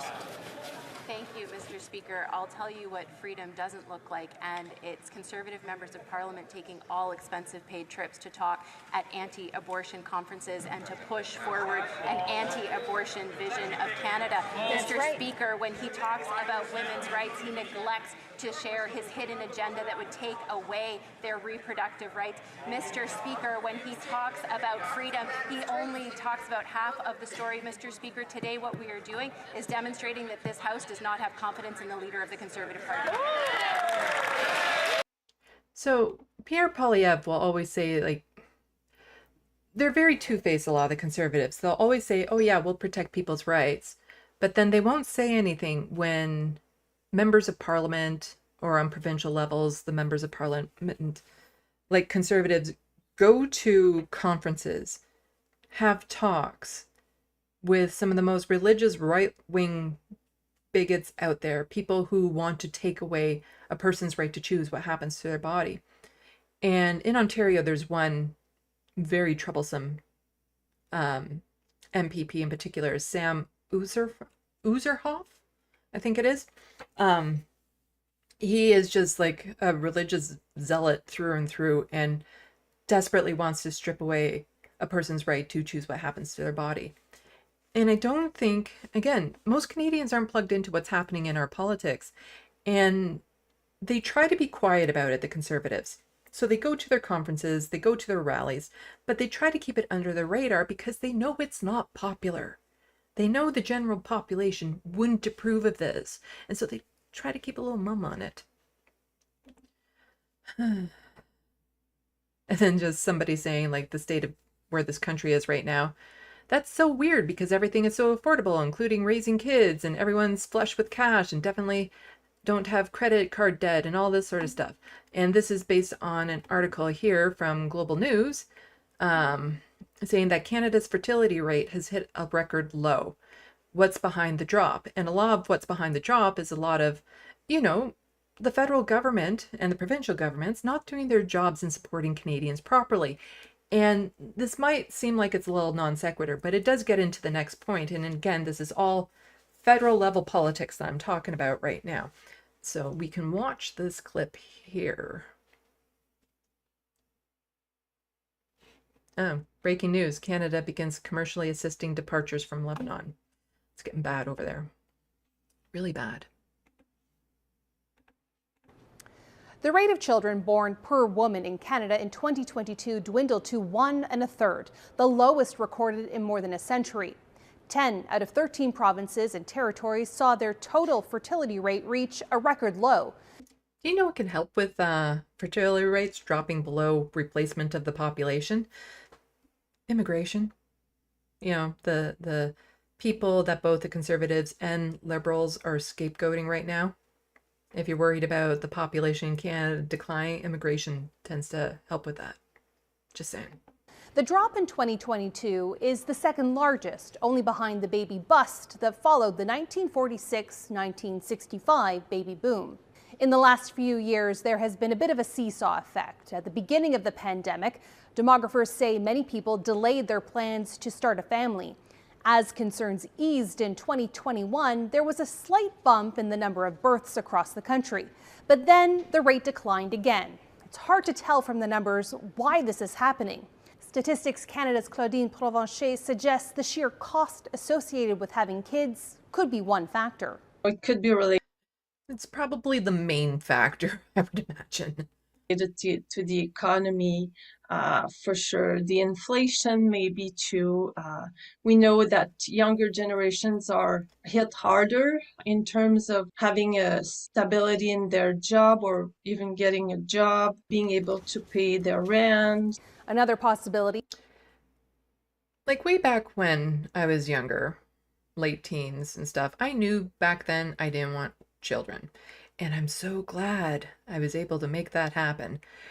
Because I think back to my life and how much I've been struggling, especially being on disability, just trying to support myself. I would have never had the means to support a child as well. Never.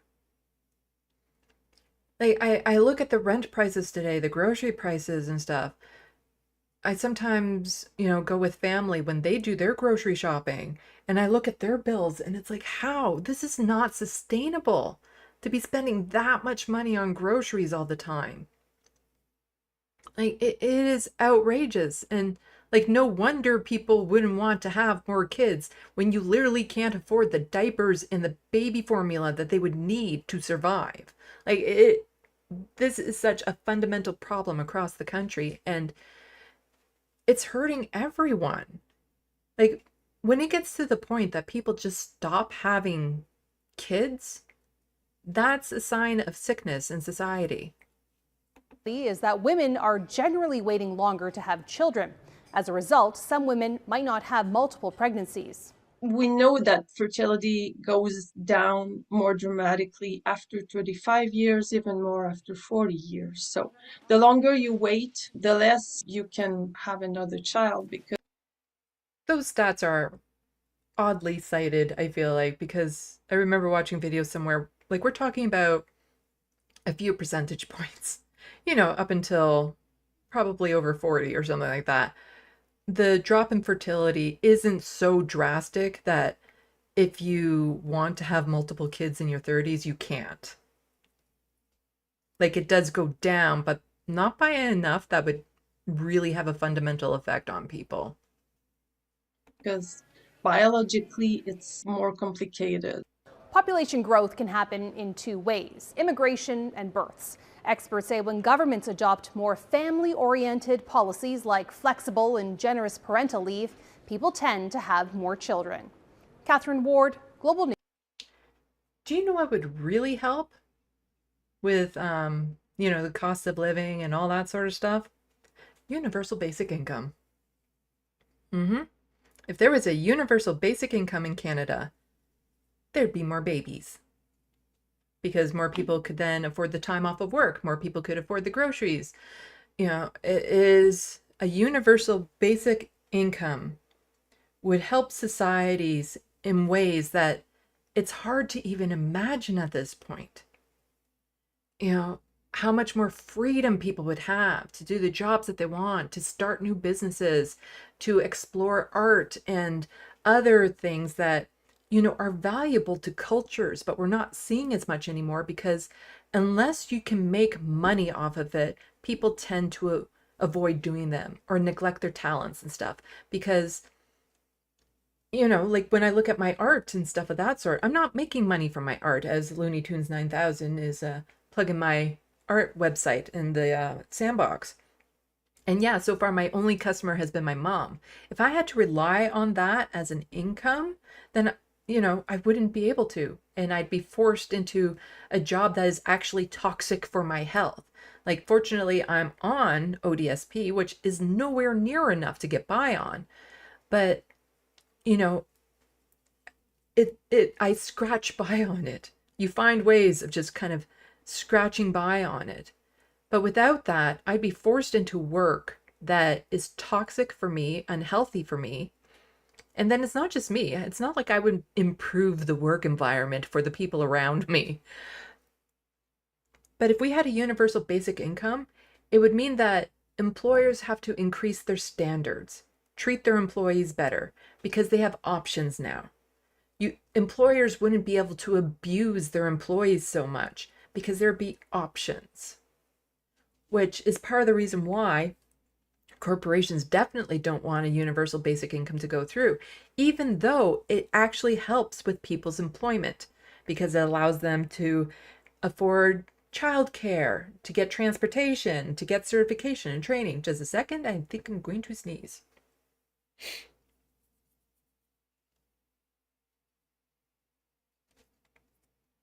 Okay, no, didn't sneeze. I dread the day when I actually sneeze on camera. It's embarrassing how much I sneeze. That's for a different day. Back on topic. Yeah, a universal basic income would improve the lives of everyone. Everyone. Like, that one simple thing would improve the lives of everyone. And Leah Gazan has been a staunch advocate for it, and she's been promoting it, and she was able to get a bill to be voted on about universal basic income, and she has just been championing this for years. Amazing MP, NDP MP. So here she is. They got it to vote. They finally got a bill for livable basic income to vote. Center. Mr. Speaker, today members of Parliament will vote on Bill C-223 for a guaranteed livable basic income in Canada. While the affordability crisis is hurting all people, those who depend on a deteriorating social safety net are hit the hardest. That includes women and gender-diverse people fleeing violence, stuck in abuse because they lack the financial resources to leave. The reason. And that is also another very good point about universal basic income. I was so caught up with some features, but again, that also allows people to get out of abusive situations. If you have, money that's yours, the ability to, not have to rely on your partner for all your finances, because then they can manipulate you, they can control you, they can hold it above your head. Like, the financial abuse, it's a real thing. And so some people may feel stuck in relationships too. Like, you may have a couple that have just want to go their own way, but they can't afford to move into separate places. So they're stuck living with each other when they don't want to. So again, a universal basic income would solve so many problems in society. For call to justice 4.5 of the National Inquiry into Murdered and Missing Indigenous Women and Girls to put in place a guaranteed livable basic income, something that every single member of Parliament in this House admitted to or committed to implement. Also, many senior women who do not have pensions because they spent their lives caring for families who live in poverty, while the many people in the disability community are subjected to legislative poverty due to insufficient programs like the Canada Disability Benefit. One of my concerns, if they get a universal basic income through, is that they would somehow find a way to not include people with disabilities. And I say that because she's mentioning the Canada Disability Benefit. That was supposed to solve all the problems for people living with disability. And I was skeptical from the get-go, and I was right to be skeptical. And I have a video with MP Mike I get names mixed up. Mike Green. He's a Green MP from Kitchener Centre here.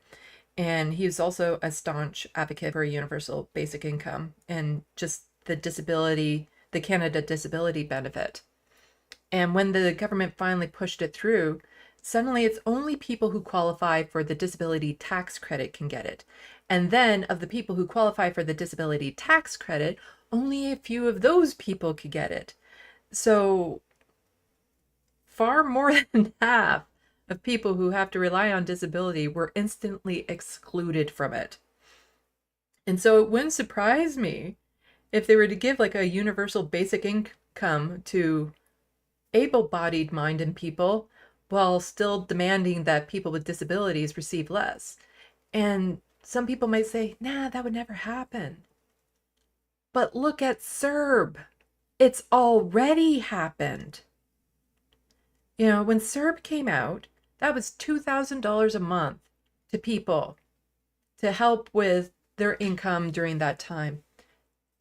That is roughly twice the amount people with disabilities get, depending on where you live in the country.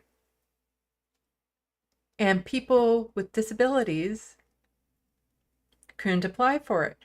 Now, technically speaking, yes, you could apply for it.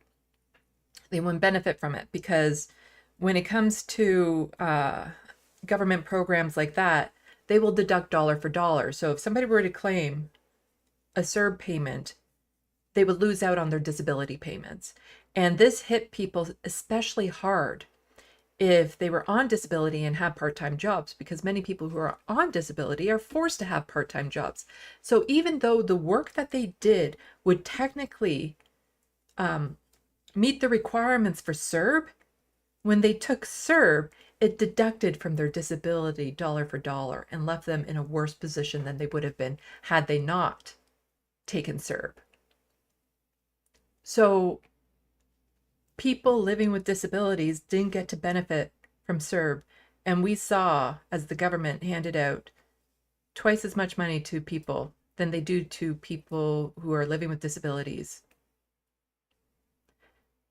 So if a universal livable income comes through, I'd be skeptical until I see it in play as to find out if they find a way to exclude people with disabilities. MPs need to ensure our constituents are provided with a level of financial support to uphold their charter rights. I urge all my colleagues to do so by voting in favor of the bill and stop punching down on people living in poverty. So at different times, yes, like the Liberal government has pledged to do this, all that sort of stuff. So they had the vote.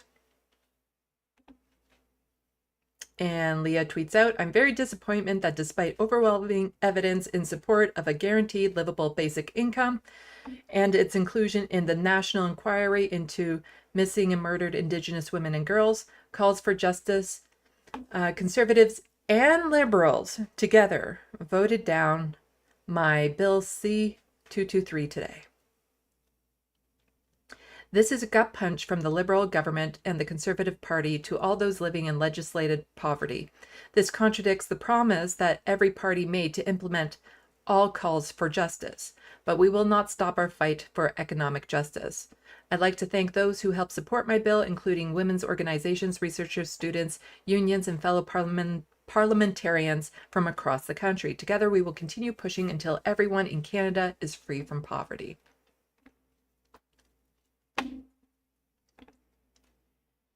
You see, the Conservatives are making a big deal about the NDP propping up the Liberal government through their arrangement because the Liberal government has a minority position. But when you go back and look at voting histories, the amount of times that the Liberals and Conservatives have voted together against motions that the NDP wanted to put through. I'm sorry, who's propping up who? I remember when COVID first started and the NDP tried to push through a bill for pharmacare, universal pharmacare. The Liberals and Conservatives voted together to vote it down. So often you hear these promises from the Liberals about things that they want to do. But when it comes time to vote, they vote with the Conservatives. And it is actually quite shocking when you see how much they vote with Conservatives against programs that would benefit Canadians. There is far more crossover between Liberals and Conservatives than there are with Liberals and the NDP, although that gap is narrowing as well.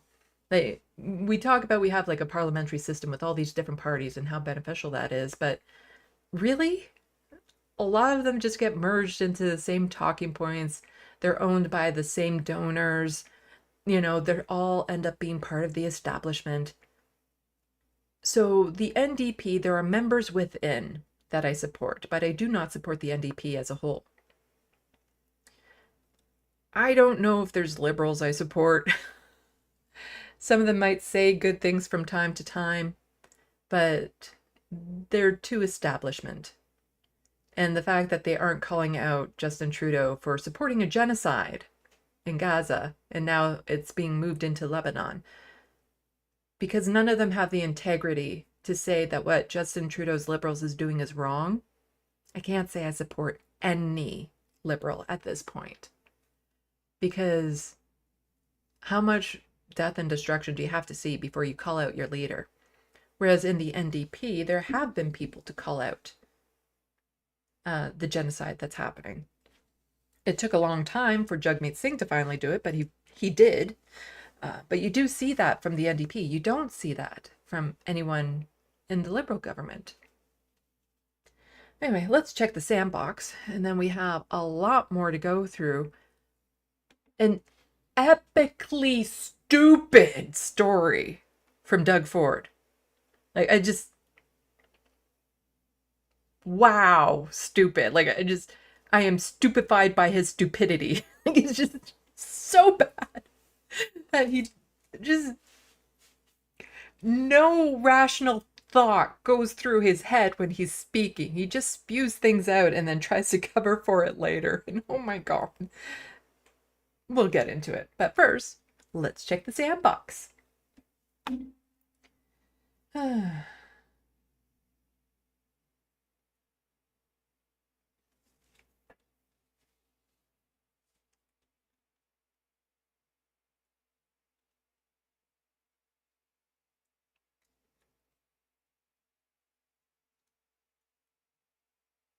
Hermit Horologist saying, yeah, that was gross of Tapper, just talking about how he totally misrepresented and actually, like, he didn't even just misrepresent what Rashida Tlaib said. He actually put things into her mouth that weren't there. Like, he claimed she said things she did not actually say. So that's going even far beyond misrepresenting what she said. And yet, he still has a job.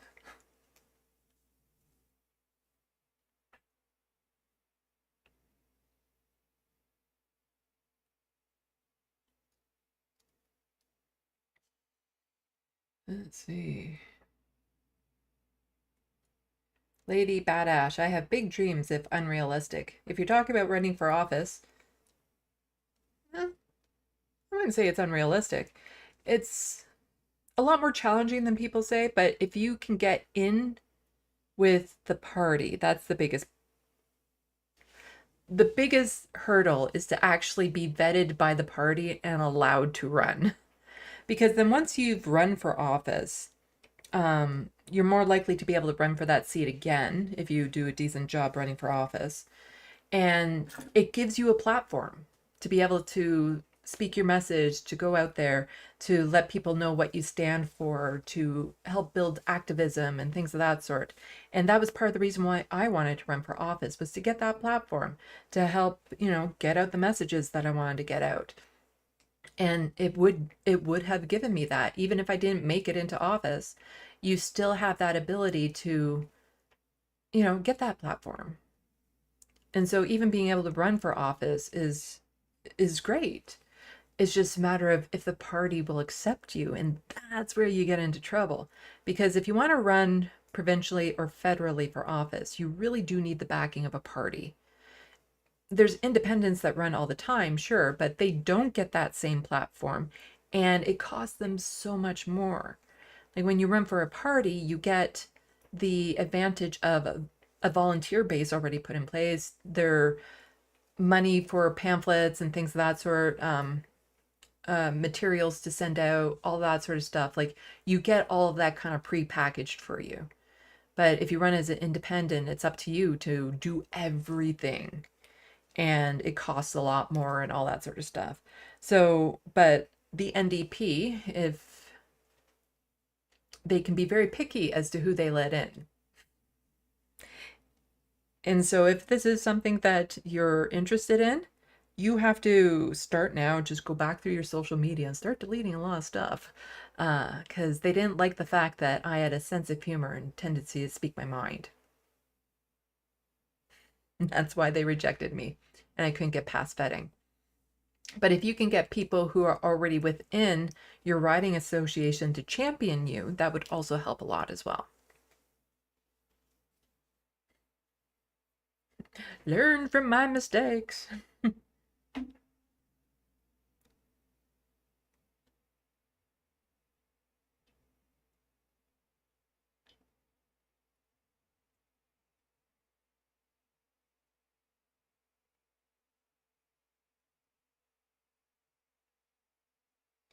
Grant Johnston, UBI is not unlike universal health care as a human right.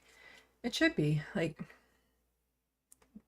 Canada can support it. That's the thing. There's the money for it. And then not to mention, as it's been shown over and over again, it actually lowers costs down the line. Because, you know, people aren't then turning to government when they're desperate and in dire need of things. It lowers the cost down line. More people can get gainful employment, which means more money into the systems. And yeah, like it's just so frustrating. And actually in the next story we'll get to part of the very frustrating reality is to a lot of the problems, we know the solutions. There's just not the political will to do them.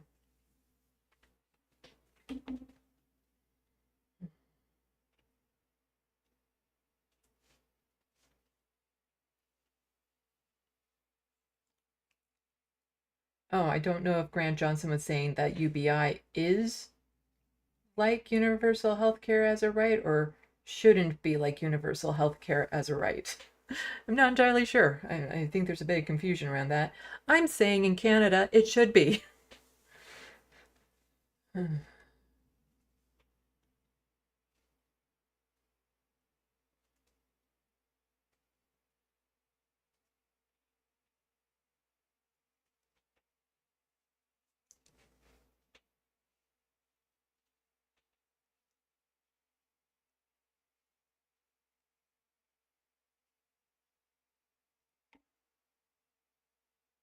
Lady Badass, Sandy, will you support me?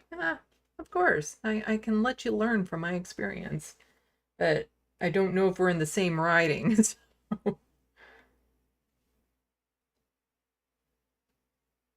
Joke's on me. You don't have a social media presence.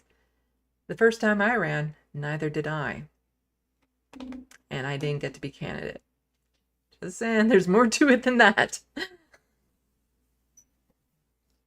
Oh, Grant Johnson saying, yes, it should be a universal basic income should be a right here. So, okay, just so we're all on the same page.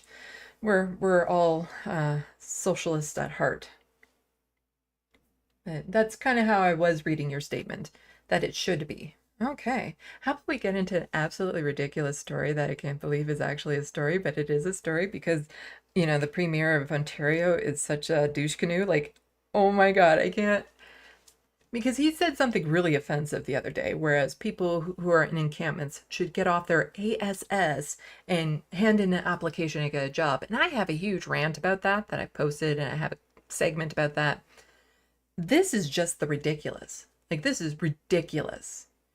It's almost so ridiculous it's offensive, but it's not offensive in nature. It's just so ridiculous. Let's get to it.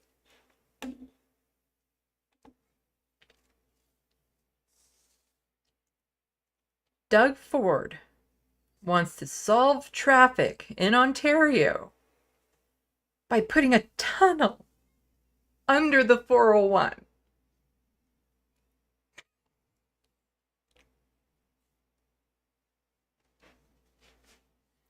wants to just shove a tunnel under a pre-existing highway. One that would be about 60 kilometers long, the largest in the world. Without any thought ahead of time as to things like what kind of land are you going through, the sustainability of that, the cost, and we'll get into some of these things, but even just some simple things that people don't tend to think about because, you know, in cities, you're pretty much in concrete jungles anyway, and things like the subways in Toronto and stuff like that, they're made for that and they're in that area. But if you want to build a tunnel through 60 kilometers of land in Canada, you run into a problem with the thaw-freeze cycle. That can be a problem, especially in squishy land, like squishy farmland. That is a big problem. But the idea was to make a tunnel under the 401. He wants the biggest hole in the world, other than the hole that's in his brain.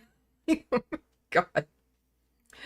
So, Cossip Ford's Highway 401 tunnel dream would be astronomical, experts say.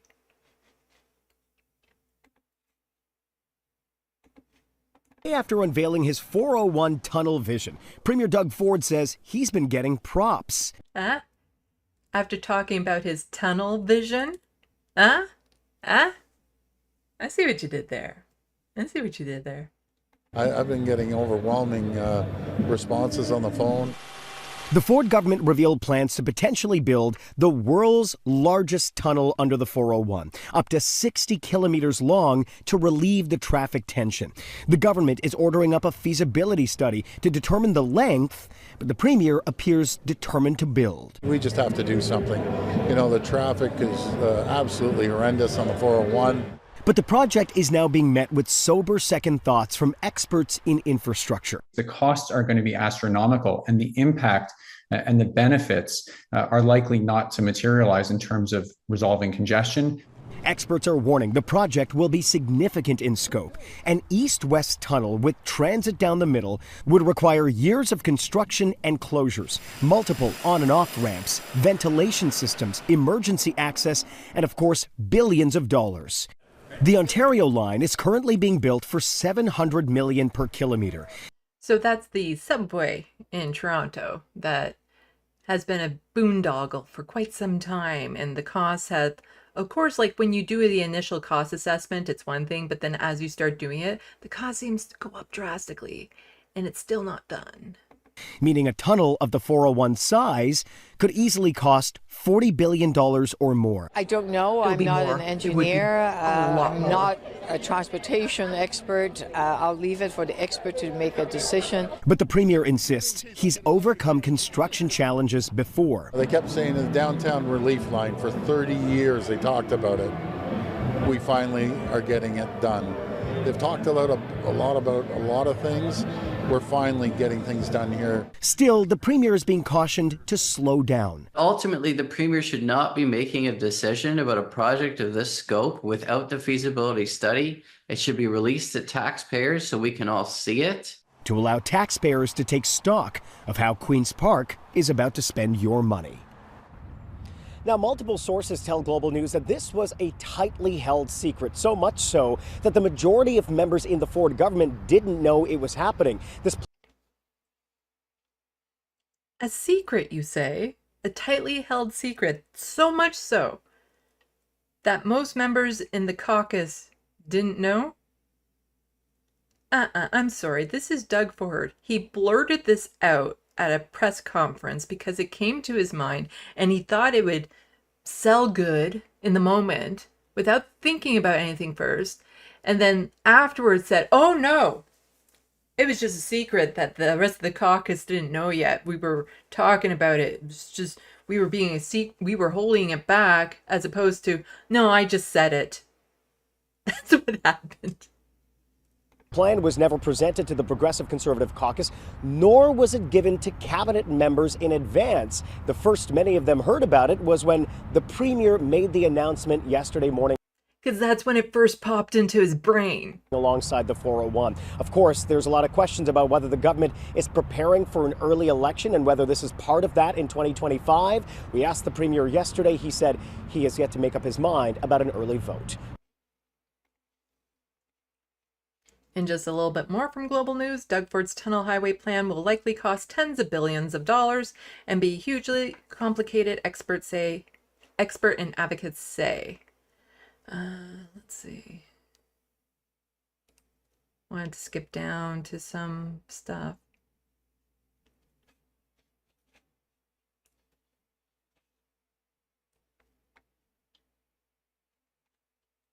Was there stuff in this article I wanted to skip down to?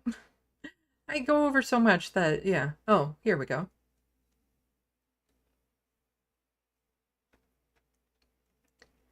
So part of the article says, a recent Toronto Region Board of Trade report found the Ontario Line and Yonge subway extension are set to cost around $700 million per kilometer, while the Eglinton Crosstown LRT will come in at $674 million. The Scarborough subway extension is projected to be $600 million per kilometer.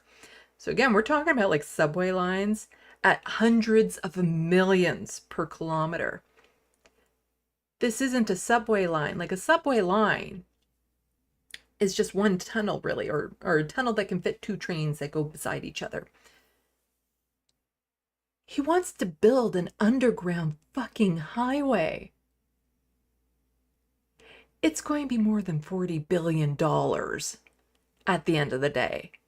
Because if it's just 700 million per kilometer and we're talking about a subway, come on. You don't have to be an expert to know it's going to cost a hell of a lot more than that. Goldberg, who also studied subway projects in New York City as a compactor, said the cost for Highway 401 underground could be even higher. We're talking about something like $2 to $3 billion per mile. In New York, they're talking about 33 miles of Highway 401 tunnel. That's well over 50 billion, he said. Doug Ford didn't say, for example, how many lanes this tunnel would be, which would make a huge difference. Again, he didn't think, he just thought about this in the moment. But like logistically speaking, if we're talking about a simple two-lane highway under the highway, just adding what, 2 lanes, one going east, one going west, that's not going to get rid of congestion on the 401. It's not. So how many lanes on one of the widest highways in the world? How many more lanes do you want to shove underneath there?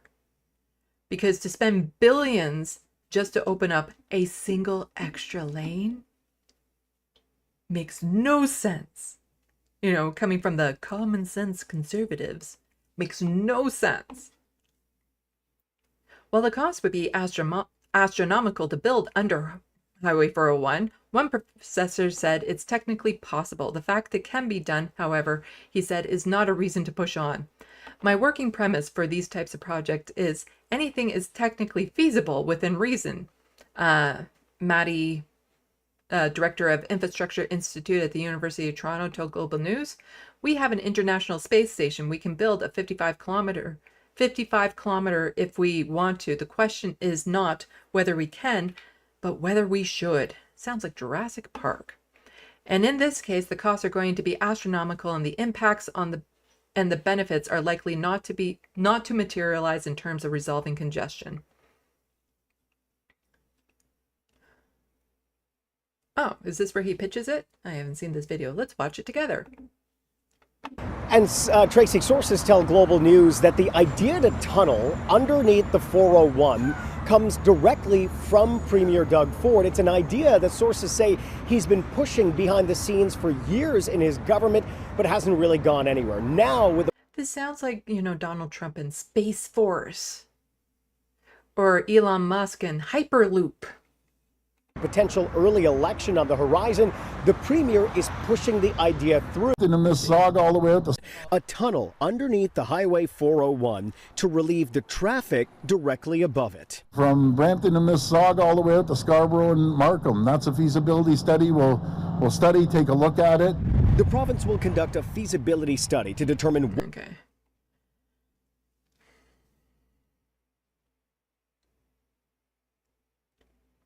So there's already a few construction projects that are just, again, boondoggles. The Highway 413, the Bradford bypass, like doubling the size of our subway. It's a no-no. Like, it's just, there's already so half-ass construction things going on under Doug Ford. Not to mention like the whole green belt scandal and all that sort of stuff. And I don't know. Somewhere basically it's saying that, I can't remember if it was in a tweet or an article, where a representative from the federal government was saying, yeah, he hasn't talked to us about it because you will need federal funding for this as well. It's not just provincial. Federal funding would also be involved. And they're like, he hasn't talked to us about this yet. Like, he's just kind of pitching this out there, but he hasn't talked to us about getting any sort of funding for this. And so this is the Toronto Region Board of Trade. A solution is going to take big, bold ideas. We have to dig or we're not going to solve this problem. A couple people said to explain why a highway and transit line beneath the 401 is the type of forward-thinking initiative governments should pursue. The feasibility study of the 401 tunnel is a crucial step. There's a difference between like big, bold ideas that like a high school student would have versus ones that experts would have that are like a little bit more grounded and realistic.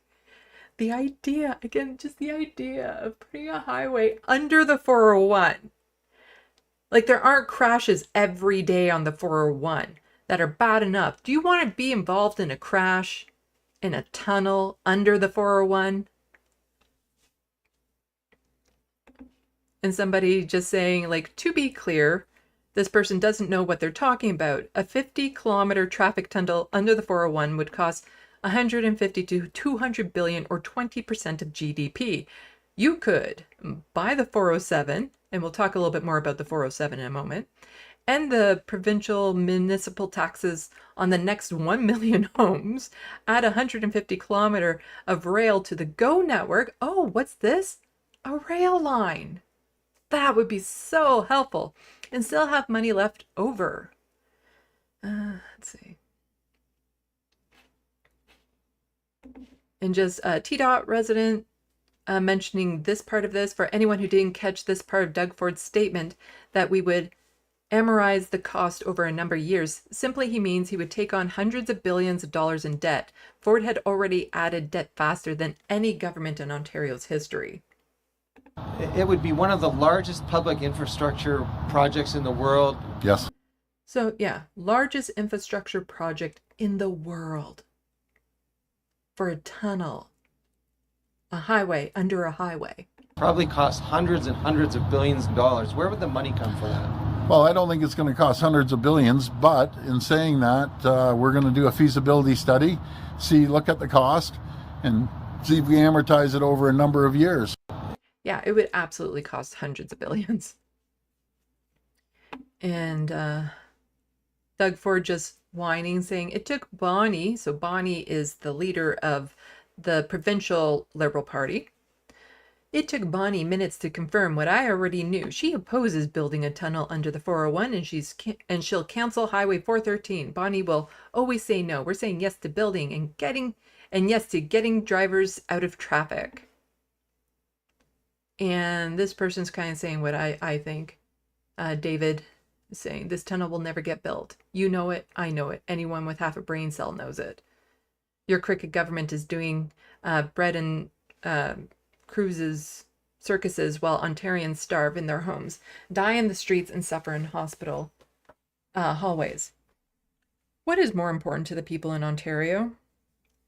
A tunnel under the 401 that will cost hundreds of billions and take years, decades even, to build, to relieve traffic, And that's just a way that that could happen. Or, you know, have a family doctor. Like all the provincial money that would go to that, instead of having a family doctor, having better social services, having a basic income, like all of that would bleed our social services dry, absolutely dry. And Colin DeMello, he was the reporter from Global News, just a statement from Merritt Stiles, who is the leader of the provincial NDP. She said, has he thought about this for more than 5 minutes? I don't think he has.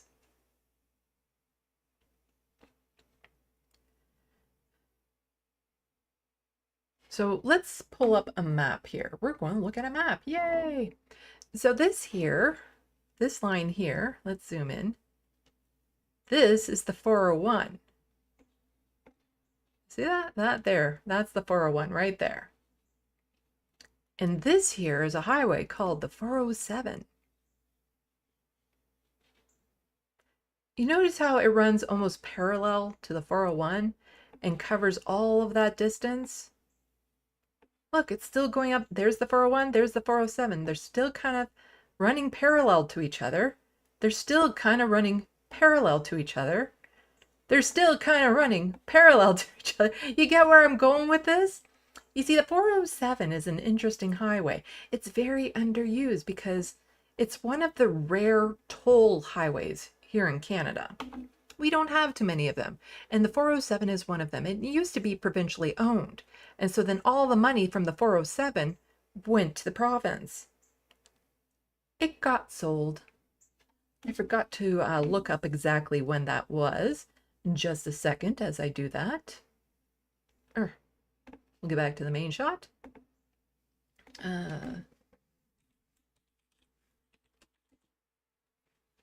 Oops, 7. There's probably a Wikipedia page on this.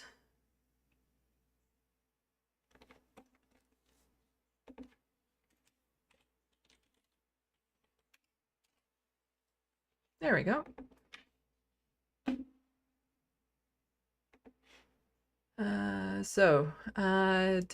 When did it? History. Nope, not that one. So when Mike Harris was elected premier in 1995, on his platform of the Common Sense Revolution, conservatives love saying common sense without actually knowing what that term means. The Ontario government faced an $11 billion annual deficit and $100 billion debt, seeking to balance the books, and a number of publicly owned services were privatized over the following years. Although initially spared, Highway 407 was privatized quickly in the leading up to the 1999 provincial elections. It was leased to a conglomerate of private companies for $3.1 billion. The Ontario-based corporation, known as 407 International, was initially owned, blah, blah, blah. Basically, the Conservatives sold it off. And also, the Conservatives, Doug Ford, has forgiven them for not, the private owners during COVID, for not paying up what they should be paying. Like, the province lost so much on this. And the thing is that, if we go back to the map, the 407 is a very underused highway here. Because nobody wants to pay the tolls. The tolls just goes into making corporations richer. It doesn't even go back into the province anymore. And the rare time that I've been on it, because if I'm driving up to Ottawa, yeah, you kind of want to go on the 407. Otherwise, you have to drive through Toronto on the 401, which is just a nightmare. But if you drive on the 407, it's a breeze. There's nobody on there because of the tolls. And so do you know what you could do to help alleviate traffic on the 401? Give a pass to all the truck drivers. All the truck drivers can go onto the 407. Get them off of the 401. Get all the truck drivers onto the 407. That would make sense if you gave a pass to all the truck drivers, because look at that ground they could cover. Now, if we start scrolling out further from here, again, as I was mentioning, About half of the population of Canada lives in this area right here that I'm circling that you probably might not be able to see with the teeny tiny mouse.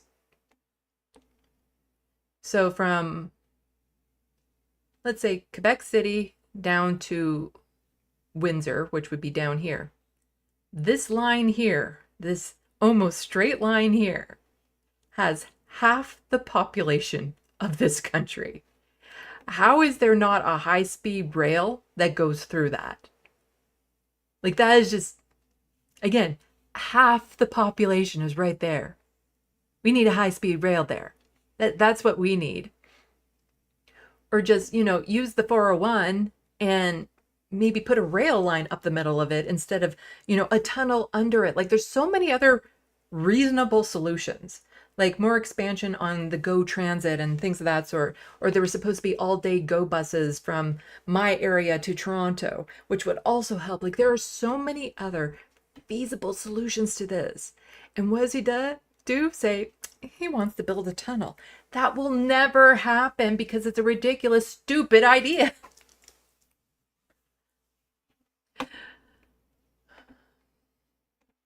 But, you know, why would Doug Ford be pushing this all of a sudden? Well, Doug Ford's 401 tunnel scandal would benefit the exact same developers as Doug Ford's Greenbelt scandal. In this, Ford schemed to replace billions that they lost when the Greenbelt deals were reversed. So there were some issues around him selling off parts of the Greenbelt, and there were certain groups of people that would benefit from it. And T-Dot Resident does a really good job of digging into some information and found some crossover with potential contractors. And, oh, that was something else I wanted to see. Is it in this one? No, it would have been in this article. There was something in here that I definitely wanted to read. Here it is. So the potential cost of the tunnel project remains an open question. The government said it won't publish the cost of the feasibility study until a contract has been awarded to explore the possibility of the route. While the premier said that the study would dictate the cost of the overall project. So until this has been awarded to a corporation, they won't say how much this is going to cost. Funny how that works. That they would do it in that order. So they won't let Canadians know after this feasibility study, Ontarians know after this feasibility study, roughly how much they suspect this is going to cost until a contract has been awarded to explore the possibility of the route. And part of that could go to the Jaspiris family, which was part, you know, dealing with the Greenbelt scandal, because it turns out they have connections with this DeCass Limited organization that, you know, largest infrastructure projects in Canada. They build tunnels, extensions to highways and stuff like that. Or possible Russian connections, because they also build a lot of tunneling and stuff, and they're also involved with the subway. This is what Doug Ford said back in 2018. You shouldn't have to choose between heating and eating. You shouldn't have to wait weeks to see a doctor. You shouldn't have to be away from your family because you're stuck in traffic. Wynn's government is out of touch with the real hardships our people face.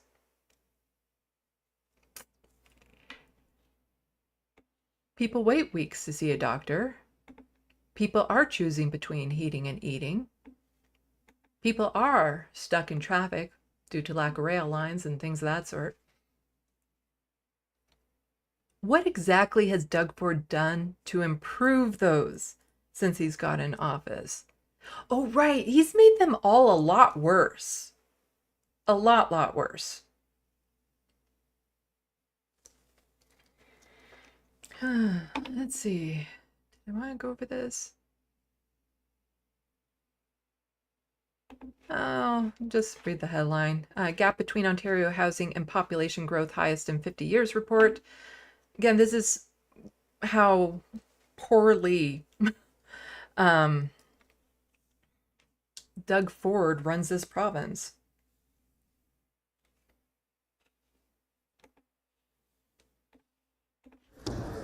It's one of Ontario's most pressing priorities, building hundreds of thousands of homes every single year. Now remember, Doug Ford is all against having fourplexes in municipalities, thinking how much they'll ruin neighborhoods, despite the fact that they're desperately needed right now.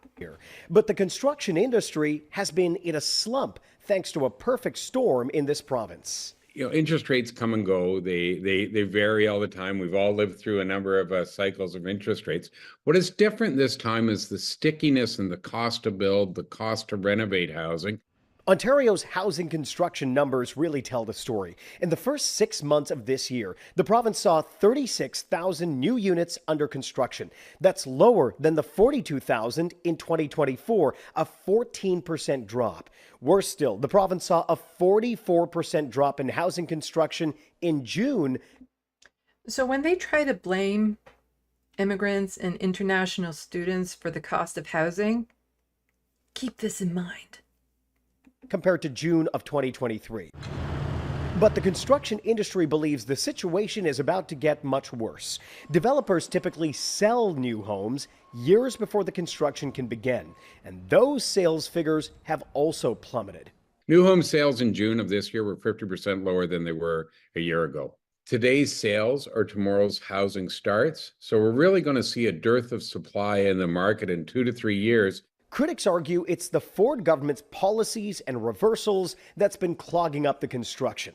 Developers and home builders don't know what kind of environment they're going to be building in, when they're planning 1 year ahead in advance. But the Premier argues part of the problem rests with the Bank of Canada and high interest rates. We get the Bank of Canada to knock the interest rate down to about 3%. You'll see them pop up like mushrooms everywhere. And while they never want to take accountability. They never want to say, this is what we're going to do. This is what we can do. Like, there are things the Doug Ford government can do that he absolutely is not. And he's making it more difficult. But it would just be nice for a change for them to say, you know what, we're going to do the exact thing that the people want and make their lives better, as opposed to just blaming why they can't do these things on something else. Interest rates were lowered this week. The building industry believes faster approvals and fewer taxes and fees could spur construction. We want to build more homes. Right now, we're finding it's impossible to deliver those homes at a cost that folks can afford. We need to change that into a possible equation, and that's the one that we're calling on the government to work with us on. What's unclear is what the Ford government is actually doing about it. The Minister of Housing wasn't available for an interview. At Queen's Park, Colin DeBello, Global News. Yeah, what is he doing about it? Oh, right, he's going to build a tunnel under the 401. Can people live there? Oh, just absolutely ridiculous. Okay. No common sense in the common sense conservatives at all. Like, just an absolutely ridiculous ploy of an idea. Not a rail line, not trains, not, converting the 407 for the use of trucks only. Like, it's just, no. We're going to build the largest infrastructure project tunnel in the world under the 401 to help with traffic. Is less traffic on the 401 worth hundreds of billions of dollars? And I say this as someone who's regularly commuted to Toronto on that 401. It's one of the worst highways in North America. I don't want taxpayer money going towards a stupid tunnel under the 401. Like, it's already one of the widest highways in the world. Like, it's up to 18 lanes wide at times. Like, trying to navigate the 401, especially when you're in Toronto, is a nightmare. Like, you have to know where you are going.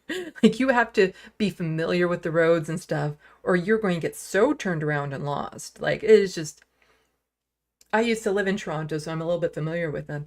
And I used to commute up to Toronto quite regularly for different things. So I'm familiar with the 401 and just the thought of, trying to fix that by putting another highway under it. So you just want a traffic jam in an enclosed tube. Like seriously, people would be passing out from fumes because I seriously doubt he would ventilate it properly. And then just the claustrophobic feeling of like 60 kilometers of tunnel.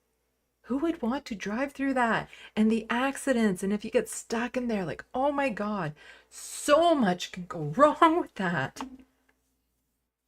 Anyway, let's check the Sandbox, and then we're going to move over to some BC politics. And I don't mean ancient politics. I mean politics from British Columbia, because they're having a provincial election.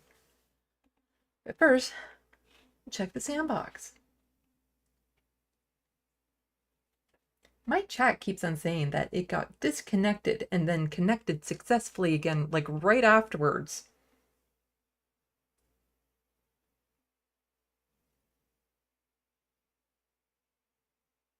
Lady Badash. You might even call it a pipe dream, haha. Doug Ford's tunnel vision could be a big pipe dream, haha. Oh, where's the letter hack when you need him?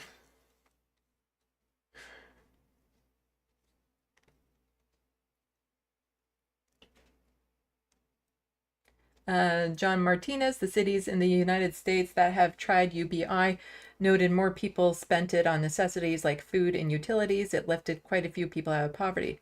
There was a very famous project in Winnipeg about 30 years ago or something where there was a UBI, and the results from that were kind of hidden because the results were so good and promising. And there are some videos and documentaries on it that really is eye-opening to how beneficial UBI was. Now, also here in Ontario, back when Doug Ford first got in power, there was a universal basic income pilot program going on. So about 4,000 people from 3 different cities were participating in a universal basic income type thing. And it was supposed to be a 3-year-long study. And Doug Ford came in and immediately canceled it, even though it wasn't even halfway done, which meant that all those people who were part of that program that were expecting an income for the next, 2 years, suddenly were out that money out. So some people had signed up for different classes. Some people had gotten new cars and things for transportation. So now suddenly they were out all that money. Like some people were trying to start a new business and suddenly they were out all this expected money that they were going to get for the next 2 years or so. And the thing is that even from that little snippet of the study before Doug Ford came in and canceled it and betrayed all those people, the results were so promising and so positive for the people who were participating in it. Like their employment statuses got better, people were going back to school, their stress was down, their health was better, like so many benefits. And Doug Ford just destroyed it the instant he got into office, because they don't want it to succeed.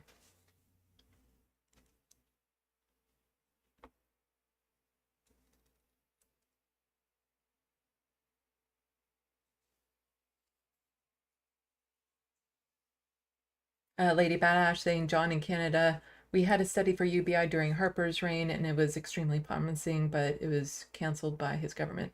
So there might be more UBI projects than what I know of, which wouldn't surprise me. But every time you see one of them, you see how beneficial it is. It's just, the government likes to keep people desperate for work, desperate for jobs, because it keeps the corporations happy, because then the corporations can abuse and underpay people to make themselves money. Whereas a UBI would totally take away their power. Like a UBI would take away the power of capitalism. And like part of my worry with the UBI is that a lot of that money would then just get funneled into those capitalist corporations. Like all of a sudden landlords are like, so your rent is going up exactly what the UBI is, or something like that.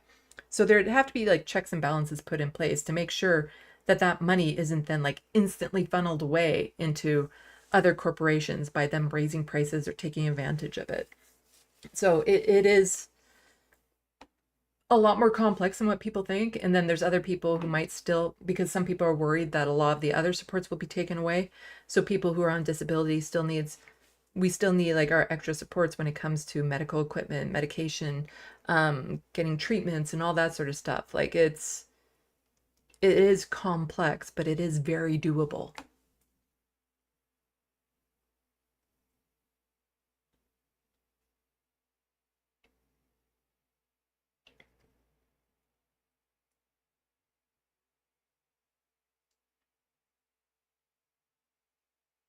Lady Badass mentioning that the UBI was set for multiple years, but lasted a year or two before it was terminated. Funny how they never seem to make it to the end. It's kind of like, oh, let's do it. And it's like, oh, this is looking pretty good. We need to cancel it now.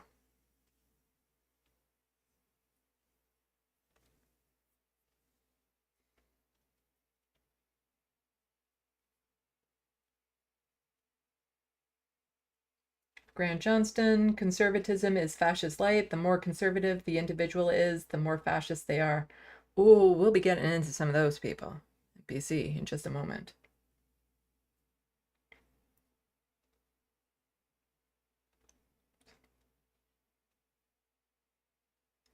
Let's see.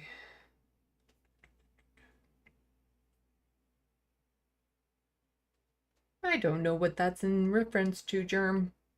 Oh, it's different this time because it's sticky? I have no idea the context of that.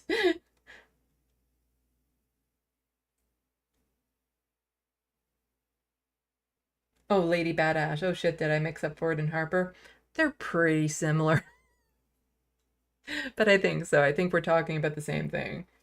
But they're pretty similar.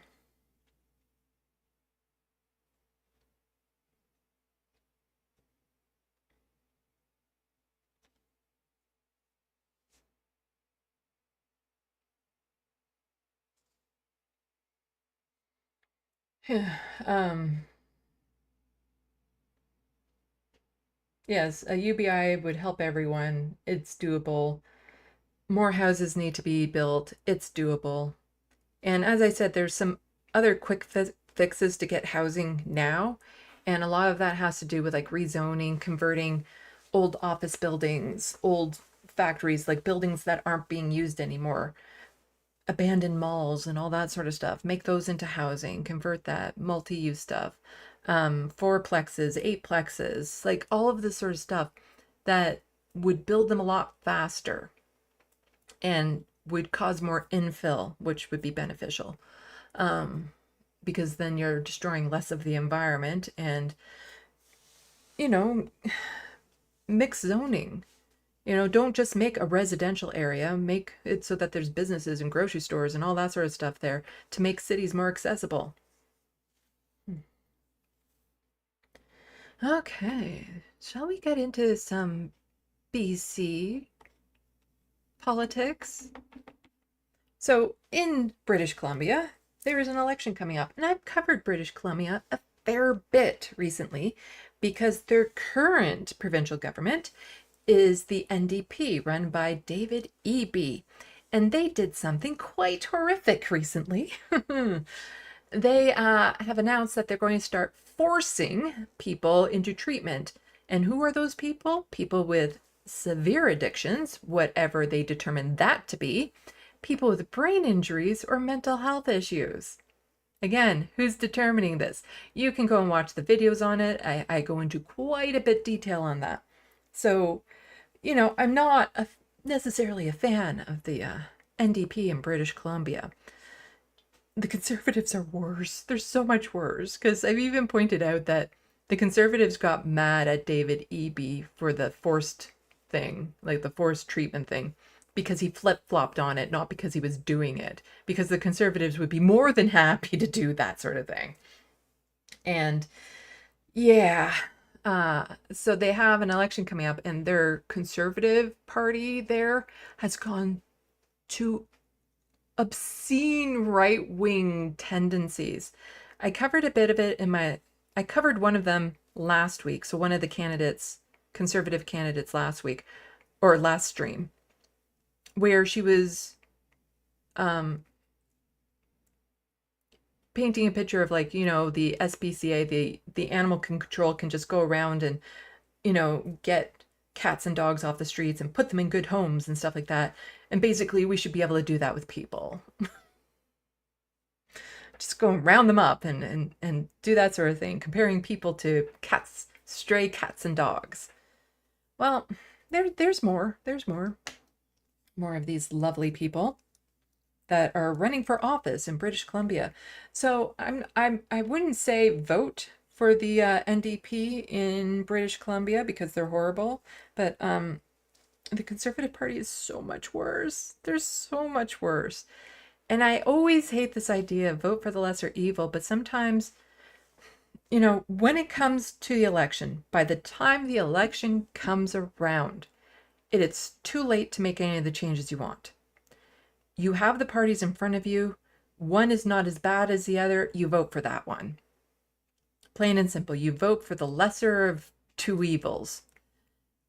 The rest of the time, when it's not that election, you have to work your ass off to make sure that when the next election comes around, there are people you want to vote in. There are people that are progressive, that have the solutions, that are good people you want to vote in. But by the time the election is already here, your choice is set. You see what's in front of you. So do I like what the NDP has done there with the forced treatment? Hell no. But they're probably a better option than what the Conservative Party is going to be by far. By far. And even when it comes to the federal election that's going to be coming up here in Canada, do I like the Liberals? Hell no, I don't. Are they better than the Conservatives? Hell yeah, they are. And sometimes it is literally life and death for a lot of people with the policies that they put through. Like, when it comes to, I think about in the States, especially LGBTQ plus people, and what will happen under a Donald Trump presidency. And, you want the support of these people in the next election. Many of them won't make it to the next election because of the policies put in place. And that has happened here in Ontario. With Doug Ford's policies put in, the amount of social murder he has done is obscene. People who won't be available at the next election to vote in a better party, to help fight that fight, are gone because of the policies put in place. And now that's going to be happening in BC. So it's important that when it's not the election, that we are doing everything we can to make sure that we're getting in people that won't be a lesser of two evil, they'll actually be good. So here we have an article from Press Progress. BC Conservative leader John Rustard warned convoy... Sorry, let me start this over. BC Conservative leader John Rustard warned convoy event that kids will be forced to eat bugs. Yeah, he thinks kids will be forced to eat bugs. BC Conservative leader John Rustard delivered a conspiratorial speech at a convoy-linked conference last year where he warned the audience that the children are being forced to eat bugs. Rustard was a headline speaker at the 2023 Reclaiming Canada conference. And so whenever they're talking about convoy, whenever you hear that in Canada, they're talking about the Freedom Convoy, the one that occupied Ottawa for about 3 weeks, full of right-wing, batshit crazy people, anti-vaxxers, anti-science, horrible, just the worst of the worst people. That's who they're talking about here, like the most right-wing, racist, bigoted people that the Conservatives just love to cozy up to. And there's even footage of Pierre Poilievre running to be the Conservative leader, marching with people in that convoy.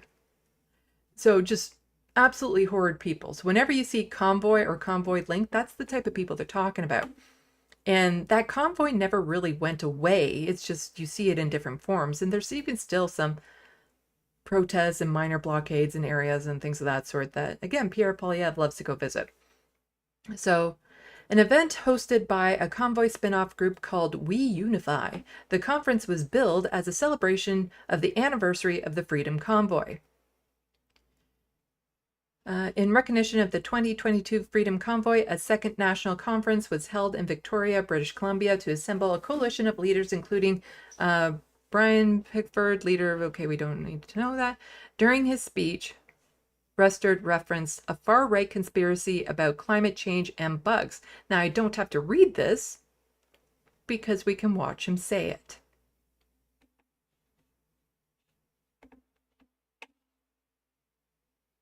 Just about a year or two ago now, the new plant was built in Ontario, I think in the Ottawa area. This plant produces 40,000 tons of bug protein for human and animal consumption. 40,000 tons of bug, and there's a second. I live in Ontario, and yeah, we're eating bugs all the time. Yep, that's in all of our meals. Yep, it's coming straight from the plants into the grocery stores. It's nonstop munching bugs. That's exactly what's happening here in Ontario. What people don't actually know is that you are eating bugs on a regular basis, because all that processed food actually has a percentage allowable of bug contents, because it happens. It happens. And some ingredients in a lot of things that people eat are actually bug related. And in different parts of the world, bug protein is a very good source of protein. And to totally dismiss the idea of eating some bugs is actually fairly racist. Like, it all depends on where you are, the type of bug, of course. You can't just eat anything. There's a butterfly conservatory near where I live, and every now and then they'll have a bug feast where they prepare all these different types of bugs for people to go and try out, and I will never do that. But just this conspiracy theory that they're forcing people to eat bugs from this magical plant that somewhere exists in the province I live in. Second plant that's now in the process of being built. This is what they think is the solution. And I can tell you, stopping cows from farting and belching is not going to change the weather. But I tell you what it will do. It'll destroy our quality of life. Limiting our ability to move around in the name of climate change just makes us vulnerable to more government control. It takes away our freedom. Do you know what prevents people from moving around in climate change? Climate change. Just ask the people down in Florida right now about their ability to move around. And it's a problem. Climate change is an absolute real problem that is happening today. It's already here. And so that's why when I saw the trucker convoy, and I thought about where we need to be and what they stood for, and those values that they took across this country, and the flag that was raised around the world, my hat's off to those people that took that initiative. Because those are values that we need to fight for. We should not be expecting our kids to eat bugs. The BC Conservative Party did not respond to a request from Press Progress seeking clarification about Rustard's comments about children eating bugs. And whenever they have that bug feast at the conservatory, they always show pictures of the kids eating bugs. Again, it's optional. You don't have to participate. Like, personally, I would get squigged out by it. But if there's like a ground up bug protein in something that I eat that I can't see, whatever, but then again, I also have a hard time eating meat if the meat still looks like the animal it came from. I'm all for fillets and things of that sort, but if it still has a face, but that's just a me personal squig thing. Like, it just squicks me out. But like, if there's a bug protein in something that I'm eating, so. But the thing is that we're not forcing it onto people. The idea that the government will force people to eat insects is linked to a conspiracy sparked by World Economic Forum report that highlights why eating insects could help reduce the impacts of climate change. 1 year earlier, a cricket factory in London, Ontario that primarily produces pet food found itself at the center of a global conspiracy theory fueled by misinformation, which often became more outrageous with each iteration. Peter Smith, a researcher with the Canadian Anti-Hate Network, said eating bugs has become a fast-growing conspiracy among the far right. So there was a factory, a cricket factory, that produces pet food. I have pet lizards, and do you know what they ate? Crickets. Hedgehogs, also. There's lots of different pets that will eat it, and they probably do ground it up to make the kibble for cat food and dog food as well. Wouldn't surprise me. But again, just global conspiracy theory full of misinformation. So taking that as like, oh, so there is a cricket factory. They're forcing children to eat bugs from this factory located near Ottawa, even though it says London right here. So back to Peter Smith, the researcher, saying eating the bugs is a phrase that refers to a conspiracy theory we've been seeing quite often a lot of different conspiratorial spaces, but predominantly on the far right. Smith told Press Progress it refers to the idea that not only are alternative protein sources being explored by companies, but it's part of a larger plan to eventually replace meat products. Development goals, which are very ambiguous targets, sometimes kind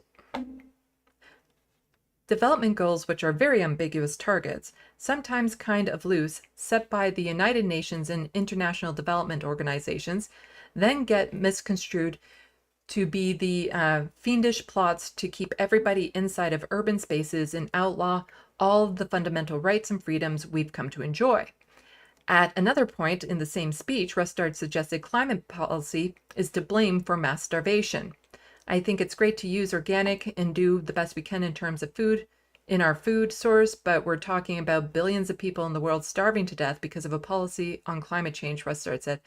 I, for one, am not up for that. Do you know what's going to cause billions to starve? It's literally climate change. Like that is literally happening right now. Rustard had previously come under fire for his anti-scientific views on climate change and his party's link to the Freedom Convoy movement earlier this year. In August 2022, Rustard retweeted a tweet from prominent climate science denier Patrick Moore casting doubt on climate science. Rustard was subsequently removed from the BC Liberal caucus and joined the BC Conservatives as its leader. Remember what I was saying about that crossover between Liberals and Conservatives? Yeah. I can't say I'm surprised that he would be a Liberal and then go join the Conservatives. I've seen that sort of thing all the time where one will switch to the other. The 2024 edition of Reclaiming Canada conference was held in June in the Freedom Convoy leader Tamara Lynch and Chris Babar. The group held the event Tuesday, headlined by the People Party leader Maxime Bernier. Yeah, that's who you want running the province of BC. Conspiracy theorists that think that, the government's trying to force children to eat bugs. But it's not just the leader. So last stream, I focused on a candidate. Here's another candidate for the BC Conservative Party. So Laureen here is just saying, discussing this BC Con candidate is comparing the safety control on guns to the racist dispossession of Japanese Canadians who were forcibly uprooted, incarcerated, and exiled, not just dispossessed. Our history has nothing to do with his desire for firearms. This is the biggest property grab by a government using order in council since they took away the property of the Japanese in 1942. It's as big as that or bigger. And it's based on targeting a minority, us.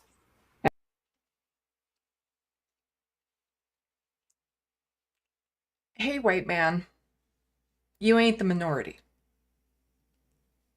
Oh, right, he's talking about gun-toting white men.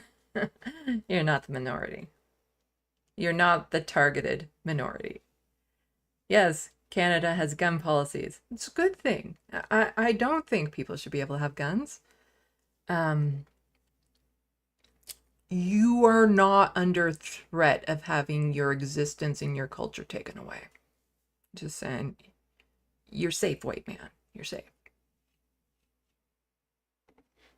It's as big or as that or bigger, and it's based on targeting a minority, us, and it's based on a purely ideological war against our culture. That's what this is. This is the Yeah, the white man culture in Canada is not under attack. And acknowledging the existence of other cultures doesn't threaten his culture that he's so attached to. Now, the thing is that he's not talking about just in general, like settler colonialism.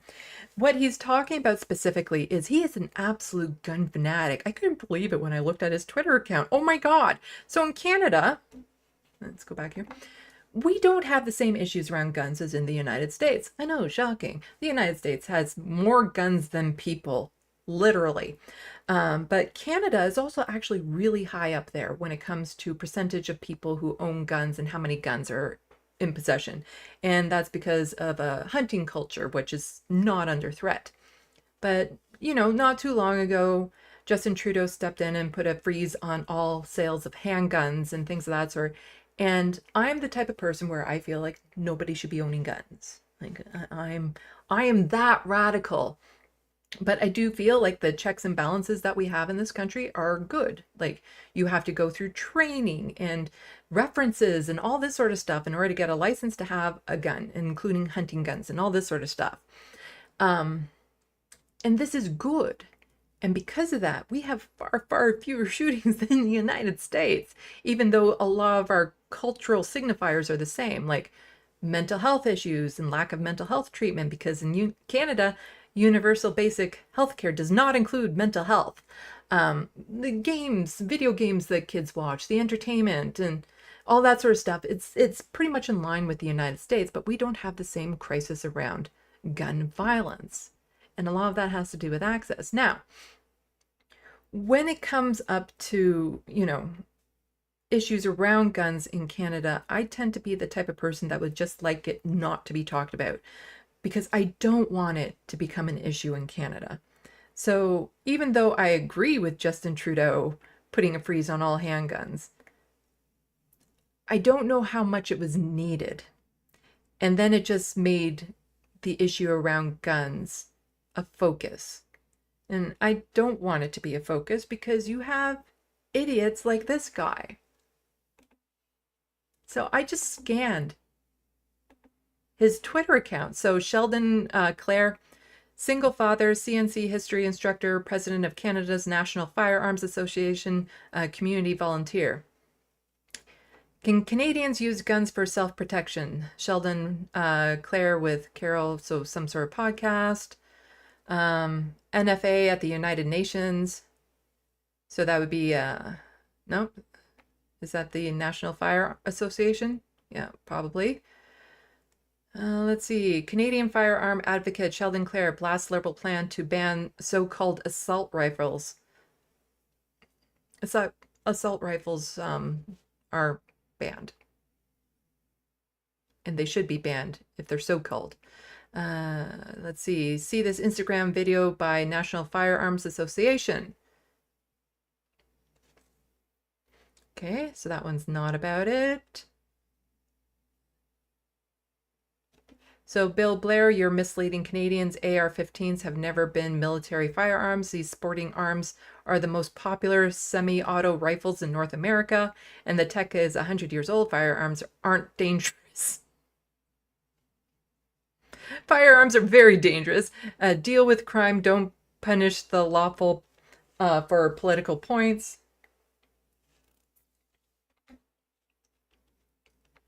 Trudeau is using black rifles to distract from blackface. Vote your passion.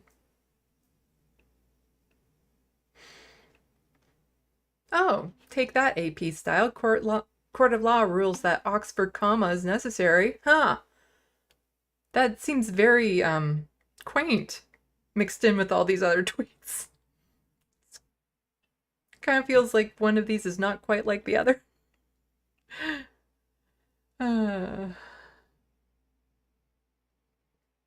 Let's see. Sporting Gun Advocate Group says recreational weapons are economic drivers. You kind of see where this guy is obsessed. Banning guns won't solve gun violence. It seems handguns are useful for bear defiance, conservation officers on the mend after shooting and killing grizzly, biting his hand. Like, just, this is a potential politician in British Columbia right here. I don't want gun culture to come to Canada. I really don't. Like, I don't go to a rally, a protest, an event, a festival, and ever worry about being shot. It's nothing that has ever crossed my mind. You know, we have that benefit here. I've talked with Americans who've come up here for study or anything else, and you see there's this weight lifted off of them that they almost didn't even know that they were carrying, because they carry it all the time with the threat of gun violence down in the States. And then when they come up here and it's not there, it's very jarring for them, actually. I worry about the mentality of people that are so dead set on having weapons whose sole purpose is designed for killing things in the hands of everyday people. Like, that's the thing about guns, is that their sole purpose is to kill people. Like, you can't use them to, you know, cut your meat or you know, cut a rope, unless you're very good at targeting. Hammer and nails. Like, there is one use for a gun, and that is to kill things, kill or severely injure things.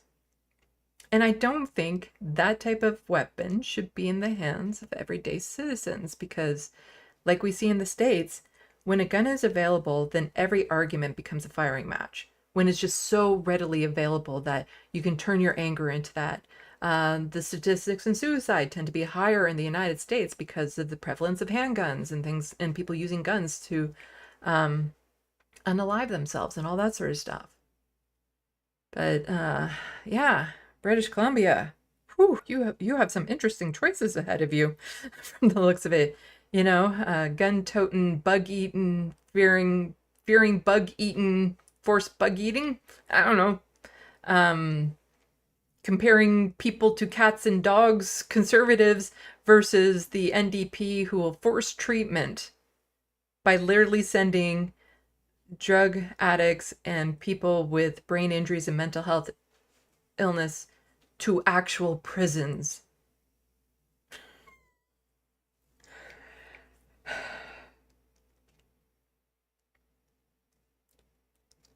Just, could the provinces please not try to be in a competition to who's at the bottom of the barrel at any given time? Like, isn't it supposed to be the king of the castle, you go on top of a hill, as opposed to fighting for the to be the baron of the barrel?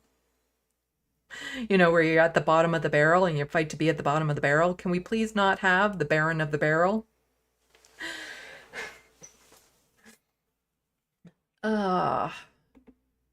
Okay, so I just have a couple more quick things that I want to touch on, and then share something very special with you guys.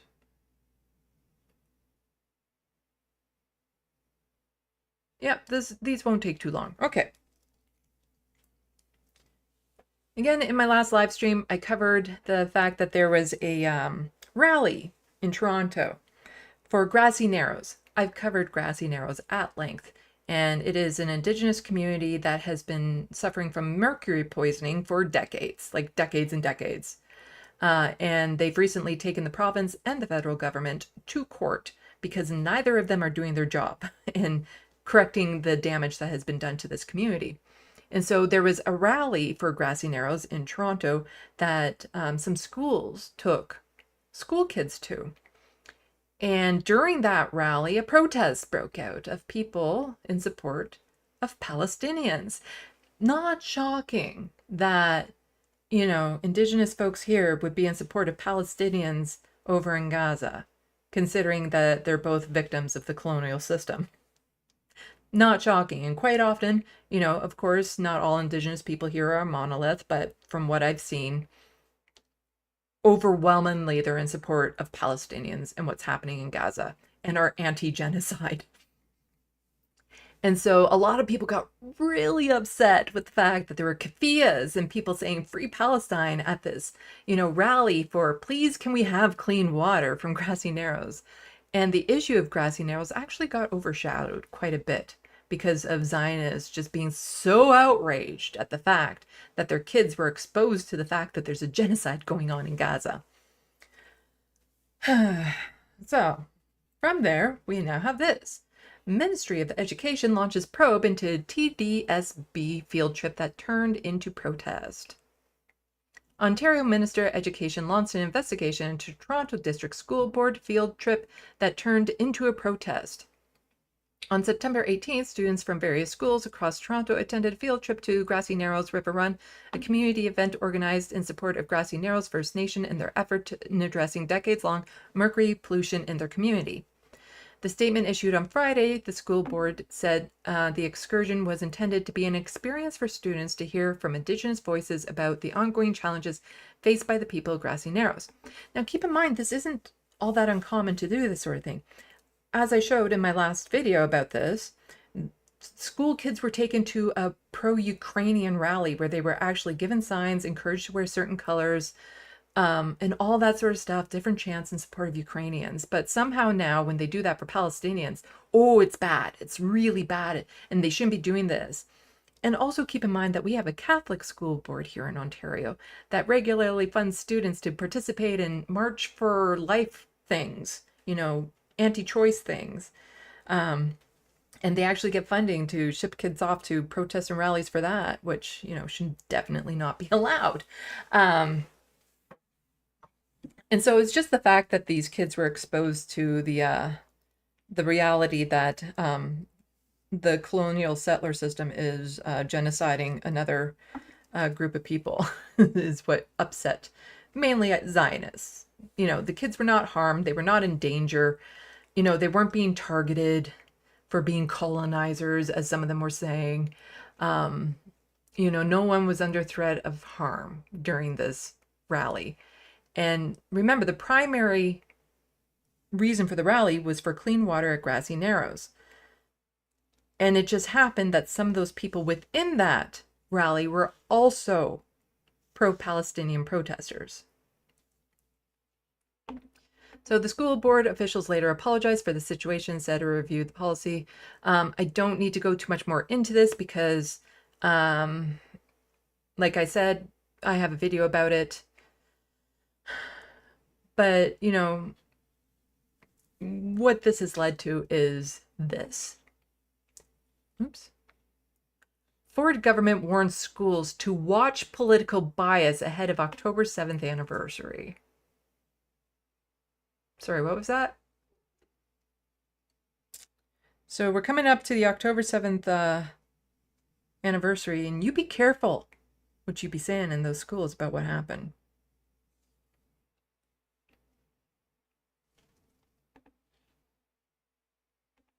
I first wanted to ask you about a field trip that was taken by some middle school students at the Toronto District School Board. They were supposed to be going to a rally. It ended up being a political protest, and there are some concerns that they were taking part in this protest. Just wondering what you think hearing those reports, and should the province send in an investigator? Yeah, I think it's disgraceful. You're trying to indoctrinate our kids. Says the right-wing conservatives who are literally trying to indoctrinate kids with colonial values, religion. Covered that in my last live stream. You know, just the idea that Israel can do no wrong indoctrination. Like, yeah.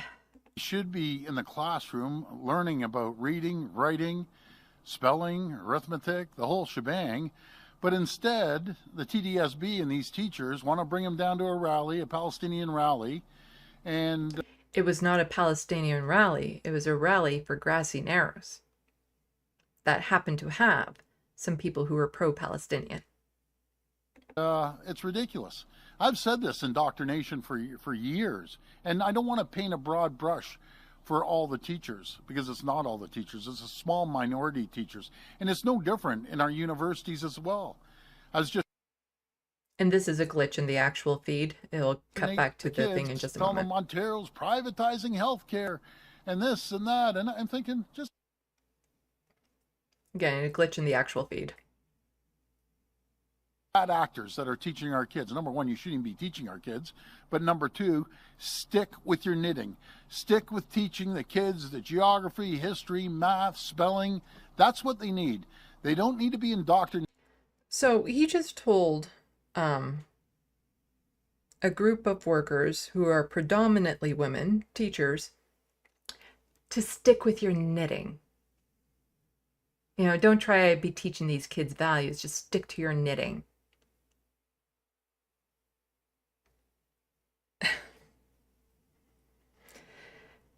And if there's an election held today, he'd probably get reelected. In some protest. It's unacceptable. There needs to be an investigation, and we'll be all over this. Anyway, a little bit more from the article. Almost a year after the Hamas attack on Israel shook the Middle East and prompted a conflict that continues to reverberate around the world, the Ontario government is giving school boards strict instructions on how to mark the anniversary of October 7th. A memo sent to school boards across the province, obtained by Global News, warns that the government will be paying close attention to how educators handle the one-year anniversary and how schools deal with continuing rise in intolerance. So, isn't it the conservatives that always say they want the government like out of the classroom and things of that sort? Like, they are literally saying the government is going to be watching you in your classroom. If you step out of line, you're going to get in deep trouble. So you better spin the narrative we want you to spin, or else. As we approach the 1 year since the October 7th attack, we ask all of our school boards across the province to uphold the principle and be vigilant in ensuring classroom remains safe, inclusive, and welcoming for all students and staff, Minister of Education Jill Dunlop wrote in the note to the school board. So when you say remain safe, inclusive, and welcoming, are you including the children or children that might have, family in Gaza? Are you including Muslim children in that statement? The ones that have been made to feel extremely unsafe since all of this began? Who I have reported on attacks against have increased drastically? Like, you're not being safe and inclusive and welcoming when you are denying their family in Gaza is being genocided. That is not being safe, inclusive, and welcoming when you deny their reality, their actual reality of what is happening to their family and friends.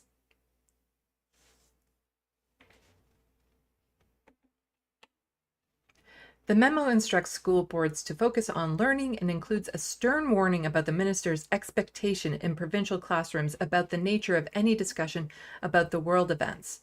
Our schools and school-related activities should never be used as vehicles for political protests that enable inflammatory, discriminatory, and hateful content, Dunlop said in the memo.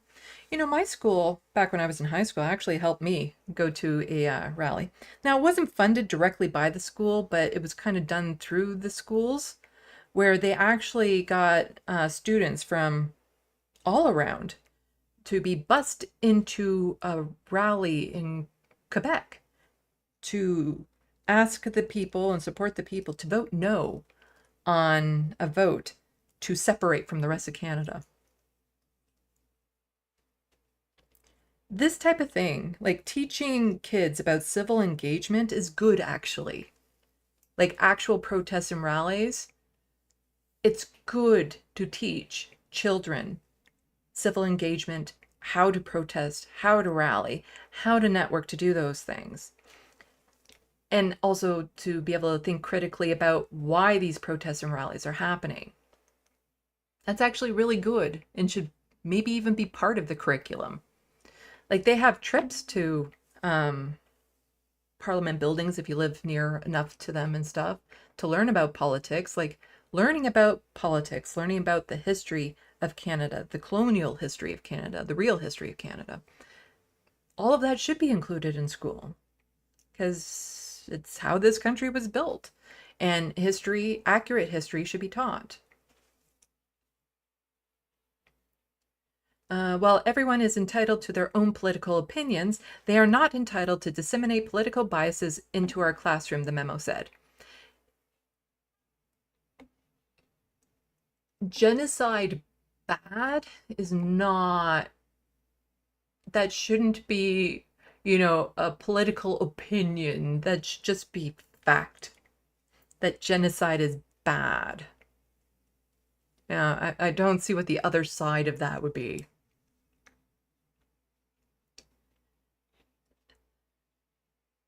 The ministerial memo comes amid ongoing controversy at the Toronto District School Board after a class trip attended a demonstration drew criticism. So they're doing the investigation.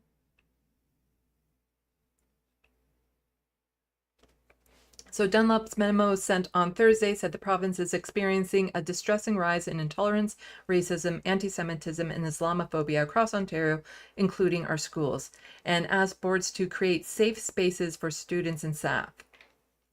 In my expectation that every school board will hold itself accountable to the highest standards under Ontario Code of Conduct and govern with respect and civility and responsible citizenship to ensure schools are free of discrimination and harassment in every corner of the province, the memo reads. Yeah.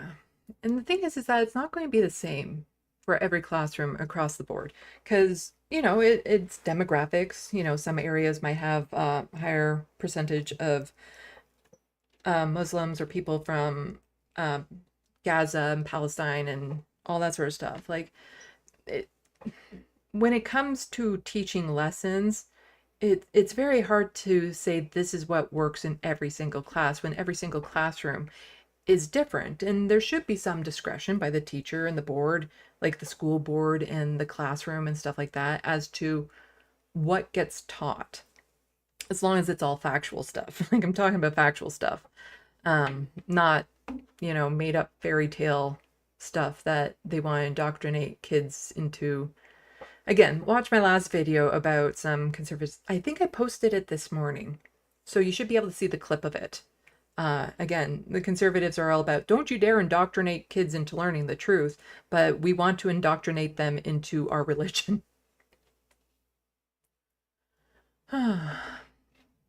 So Doug Ford recently made that comment about, you know, people who are in encampments need to get off their ASS and hand in an application and get a job.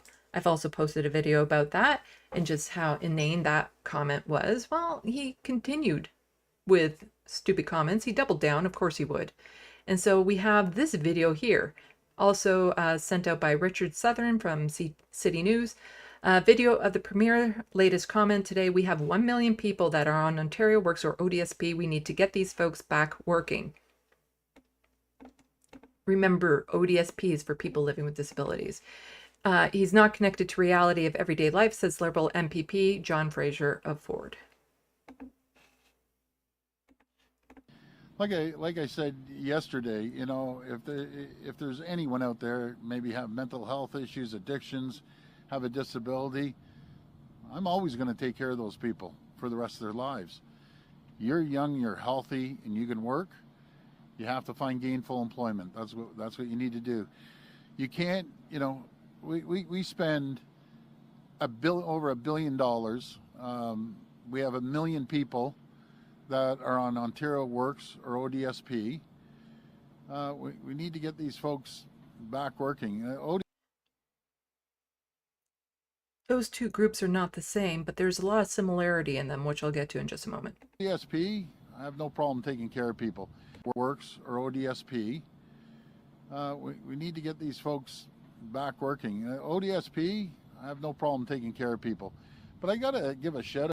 So he backtracks a bit there, realizing what he just said. Oh, right, people on disability. Oh, I have no problems taking care of them. Only he doesn't. He doesn't. living off of $1,400 a month when rent for a 1-bedroom is more than that on average. How exactly is he helping people on disability?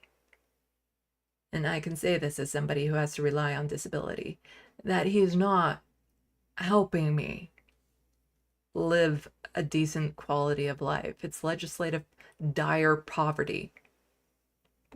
Folks back working. ODSP, I have no problem taking care of people. But I got to give a shout out to people on ODSP that are out there and they're working even part-time. I love those folks. But they're the good ones, the ones that still work while on disability. Those are the good ones, the ones that I like. The ones that somehow find a job that's compatible or not even compatible with their disability, but they're forced to take that job because ODSP doesn't pay enough.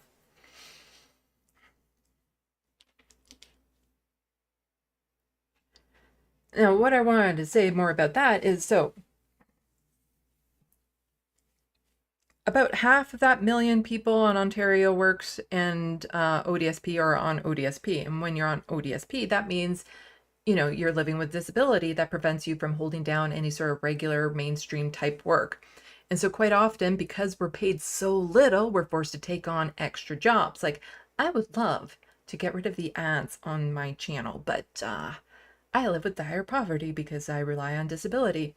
And so, unfortunately, I have to, turn to the generosity of other people to help, support my channel, support my content so I can continue doing this and, getting groceries. But the thing that a lot of people tend to miss is that the people who are on Ontario Works, a lot of them are waiting to get onto disability because it's very difficult to get onto disability. So there's a lot of people who need to get onto disability that can't because of all the barriers that are put in place. So there is a large number of people who are forced to go onto Ontario Works because they're struggling to qualify to get onto disability. So a lot of the people on Ontario Works actually can't work, at least not in the sense that they think of. And so that's often neglected when mentioning that. Plus, not to mention, when you're on Ontario Works, it's very difficult to get a job when you're dead ass broke. And Ontario Works is less than what people get on disability. And so when you're struggling to just pay rent and things of that sort, it takes up your energy, your spoons, as they would say, to try to get a job. If you're so focused on how are you going to eat the next day, it's really hard to get those applications out there. And getting a job is not easy these days. Getting a stable job is virtually impossible these days. Like, you have to apply online. There's all these hoops and stuff that you have to jump through. Like, finding gainful employment that, things that used to be called careers don't really seem to exist much anymore because everything is so fragmented. Everything is so Uber done. You can become an Uber driver and Uber this and Uber that, and we'll break it down that way. But to find stable employment in this day and age is so difficult. And then to find stable employment that can cover the cost of housing, of rent, of food, it's so difficult to the point that people aren't even having babies anymore. Like, Doug Ford is such a privileged piece of shit. Big hold, man, born into wealth, failed upward at an astronomical level. Like, just the way that him and his brothers were into drugs and stuff and how they got past those, and just so much. He is just beyond the idea of what privilege can give a person. Like, he's never had to suffer a consequence in all of his life for the harm he's caused, for the harm he's doing. He's never had to suffer repercussions for failing because all of his failures have just left him with more in a way. Like, he's failing the people of this province, and people have literally died because of the things that he's put in place. And here he is just telling people who are struggling to get food, to stay housed, to just, just get a job. It's that easy. Just get a job. That's all you have to do and your life will be great. Failing to realize that if it was that simple, nobody would be on Ontario Works. Nobody wants to live like this. Nobody wants to have to rely on Ontario Works. Nobody wants to have to rely on living off of disability payments. Nobody wants to be in dire poverty. This is not a choice. My disabilities are not a choice. I had dreams of where I wanted my life to be, and I can tell you, this ain't it. There is so much more that I wanted from life that I will probably never see. And a large part of that is because of the disabilities that I suffer with, that I've had to learn to maintain and manage. And it has caused my life to go in so many different directions than what I had hoped or wanted. I've had to think of new paths to go on, new directions. I've had to adjust what I want from life or expect from life. All Doug Ford has ever done is whatever the fuck he wants, and he's gotten away with it. And he's been celebrated and been made rich from it. He has no idea what it's like for the average person in this province.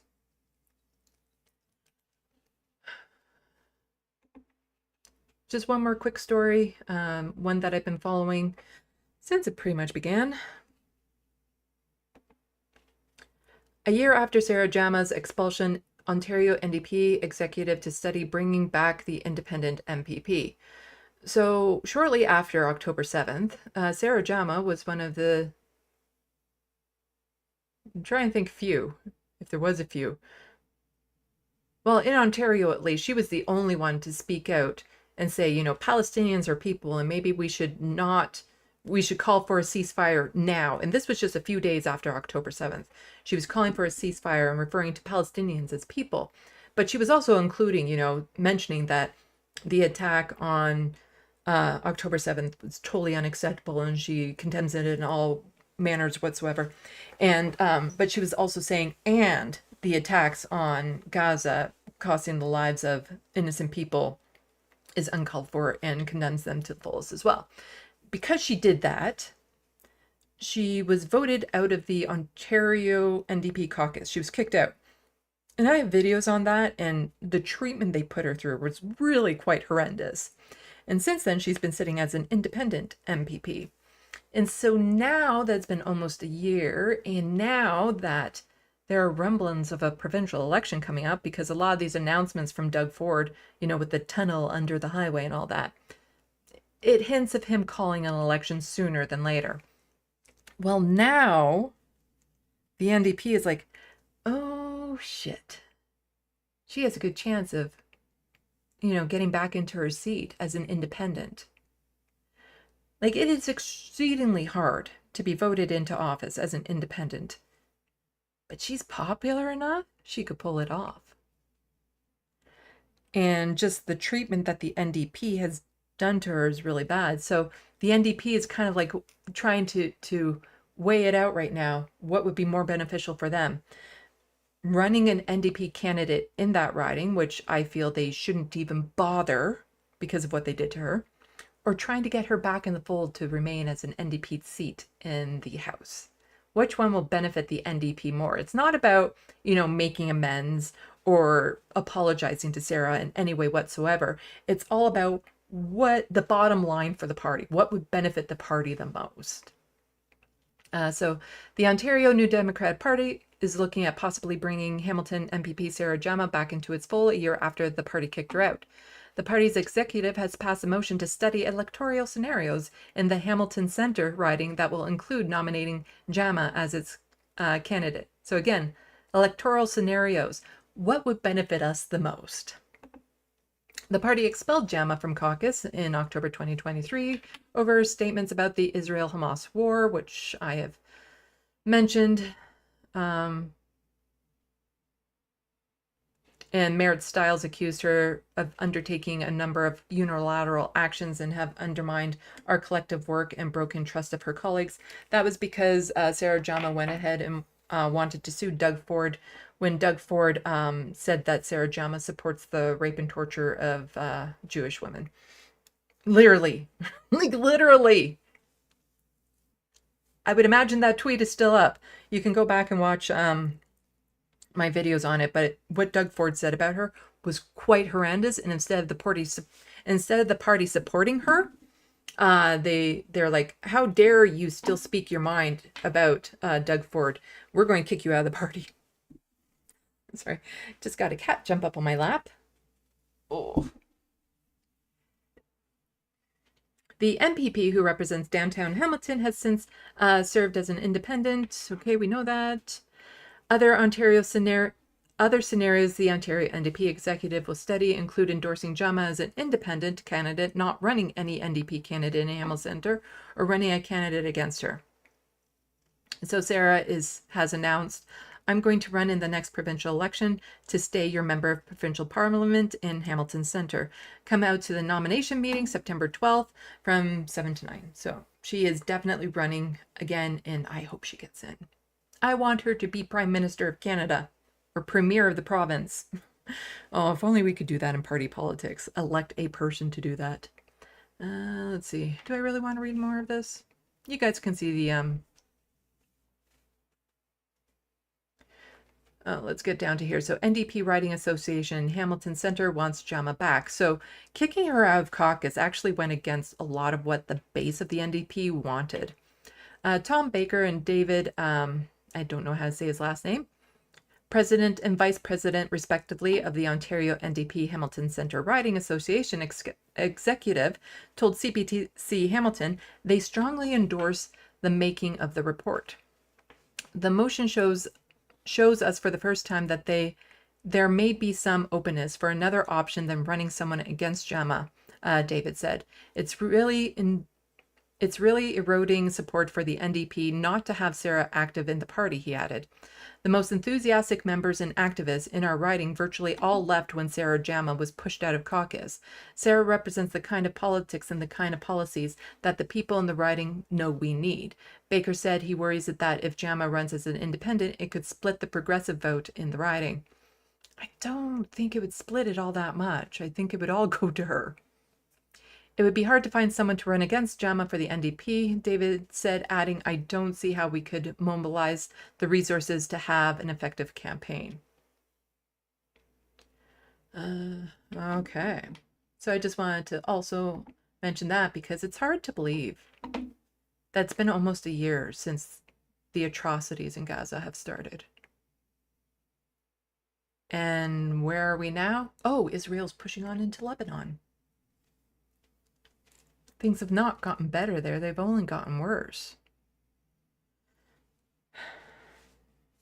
Yeah. But, I hope Sarah definitely wins her seat back, for sure. And if the NDP really does want her back, they need to get that boombox out. They need to be holding up in front of her window. They need the flowers. They need the apologies. They need to be on bended knees. And Merritt Stiles needs to step down as leader because she's the one that initiated it. Okay, so those were all my stories for today. So I'm going to check the sandbox and then share something a little bit fun with you guys.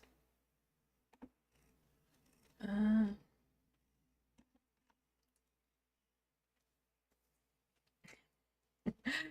got a kitty cat on my lap. It's a shame the camera doesn't point to my lap. Don't really want a camera that points to my lap. But then you would see a kitty cat if it did point to my lap. You would also see the yoga pants that I'm wearing that severely clash with my shirt. There we go. This cat is such a teddy bear. I thought Lanier would be more of the snuggler, but this one is. He constantly wants to be on my lap. And he sees my necklace and he's about to eat my necklace. See? This is Abernathy. He just loves sitting on my lap, but he's a big, heavy kitty, and he cuts off the circulation in my legs. Plus my ADHD, I'm constantly moving around, so it makes it a little bit difficult. Come on, sweetie. Okay, checking the sandbox.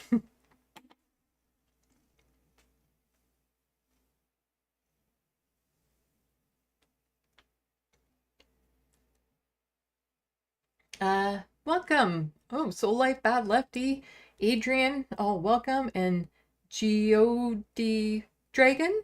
I don't think I've seen you in the Sandbox before, so welcome and excuse my pronunciation of your name.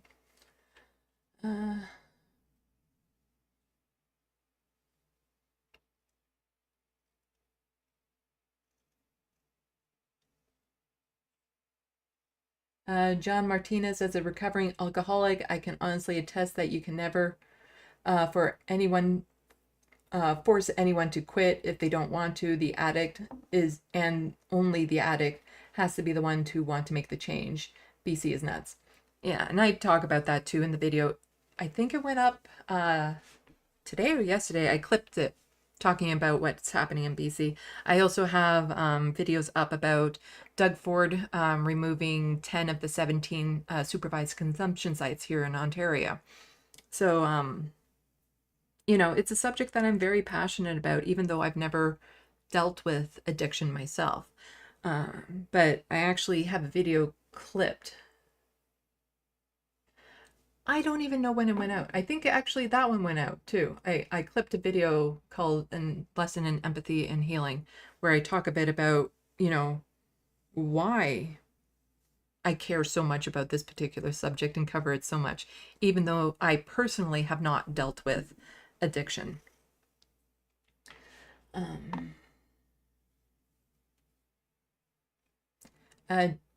GOD Dragon, Alaska has ranked choice voting. This year they have a ballot initiative to take it away. So darn right I'm voting. Oh, good. Welcome from Alaska. Bad Lefty. Kids love bugs, to be frank. Yeah, I used to be a lot better about bugs when I was younger. You know, I could go around and pick up a grasshopper and see how neat it was and all that sort of stuff. But then as I got older, I got weirder about bugs. But as a kid, I was totally fine with them. Although, like, there's a lot of very beautiful beetles out there that I like looking at. And of course, butterflies and moths are pretty. Like, there's still some insects and bugs that I'm okay with, but the vast majority of them can kind of really bug me. Anyway.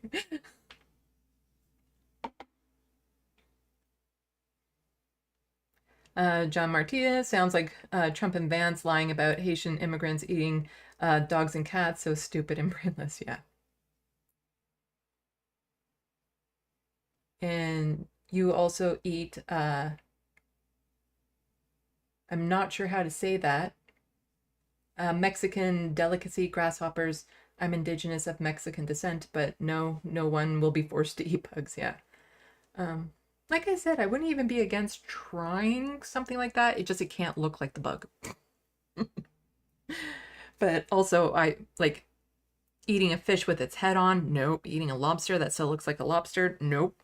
Eating like any meat with a face. But that's a me thing. That's a me thing.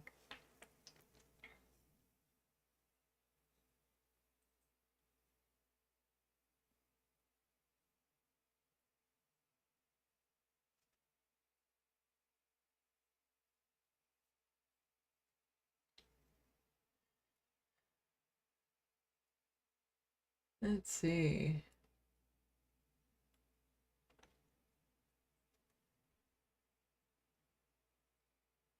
Lady Badash says, my cat says, hi, Sandy. Well, I have a kitty cat on my lap right now who sheds like a MFer. Holy crap. The amount of fur I pull off of this guy. Lady Badash, do white people even have culture?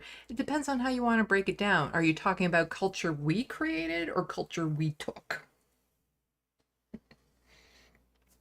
I think there's a bit of a combination in there, but it is one of those questions where sometimes I think about, like, what is my culture as a Canadian? And it's a very complex thought process as to what that could be. But there is, you know, it wouldn't be a monolith. Like, there's no white culture, but there are cultures that are more indicative of people who are white. You know, like some country, think, what is it? That print, Gingham or something like that. Like,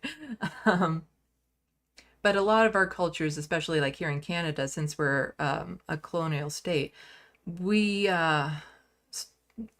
we stole a lot of culture. Like we appropriated a lot of culture that we now use in a prideful way. Like the naming of things, like Ontario means sparkling water, and all that sort of stuff. And we appropriated a lot of the Indigenous cultures to make into what we now think of as Canada.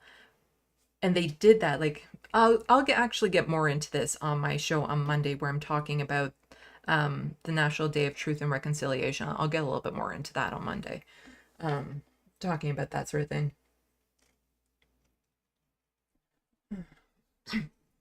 Napper nappy.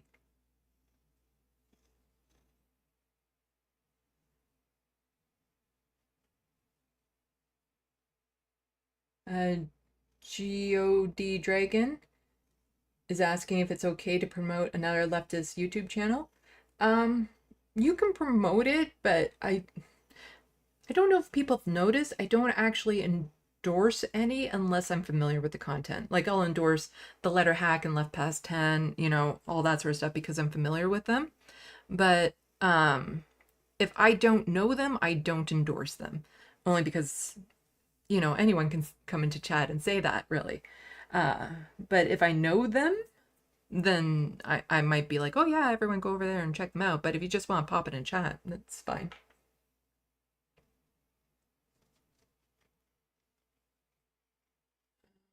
Let's see.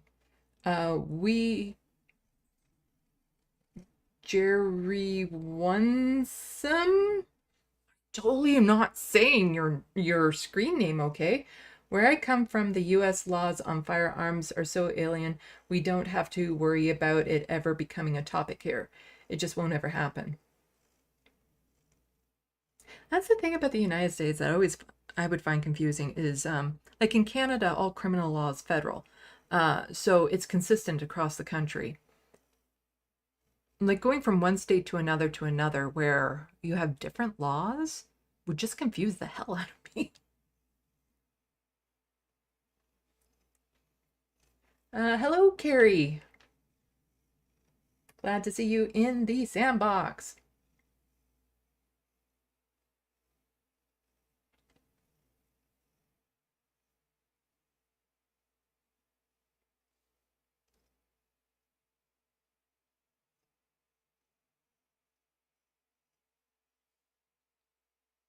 Oh, is that your channel, GDO Dragon, that you're trying to get some enough subs to monetize?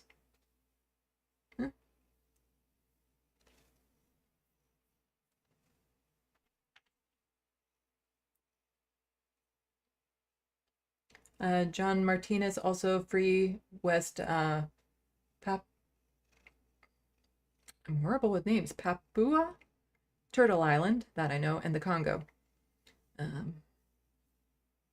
Not to give away my assassination coordinates, I'm actually going to the local powwow tomorrow. I'm volunteering there with Amnesty International.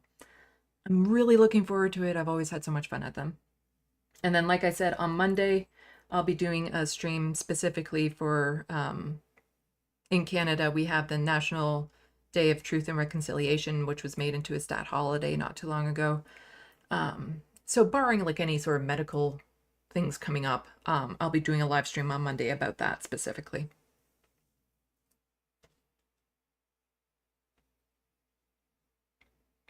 Looney Tunes 9000, that was completely sexist of him. What was Doug Ford smoking? Bong? It's not the only time he's made horrific like, I don't know if you want to call them under the radar comments about women, but he said misogynistic comments about women all the time that he never really gets called out for. Like one that a lot of people on the left were saying, oh, people are just whining about it and taking it out of context, was when he referred to the former leader of the Ontario NDP, Andrea Horwath, said that her voice was like nails on a chalkboard. There's definite misogynistic undertones to him saying that. But a lot of the men on the left were saying, oh, people are just overreacting to that. I actually had a video about that. I don't know if I still have it up way back when that first happened. But that was also when I was still identifying as a woman, so it probably hits differently now for me. Like, I still, when it comes to issues around, you know, the treatment of women and femininity and stuff like that, I still relate to a lot of it because, you know, society has treated me and still treats me as a woman, even though I'm non-binary. So I have a lot of crossed over lived experience with it. And, you know, it understanding that I'm non-binary is more recent than I started this channel. So even in some of my really early videos, you can see a sign in the background that says, I am woman, hear me roar, and cross out the roar and says, actually just hear me.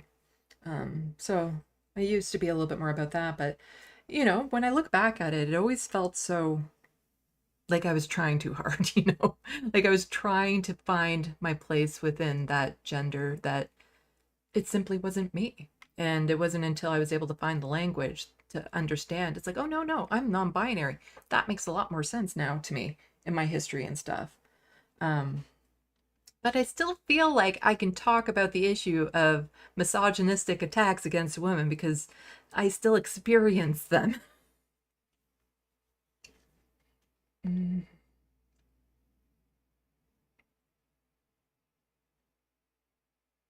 Grant Johnson worried saying, and teach them how dumb conservatives are, LOL. Yeah, maybe that's what their conservatives are afraid of, that if kids get an education, they'll learn how horrific the conservatives are, which actually is kind of true. Because the more educated you get, the less likely you would be to vote right wing, regardless of party.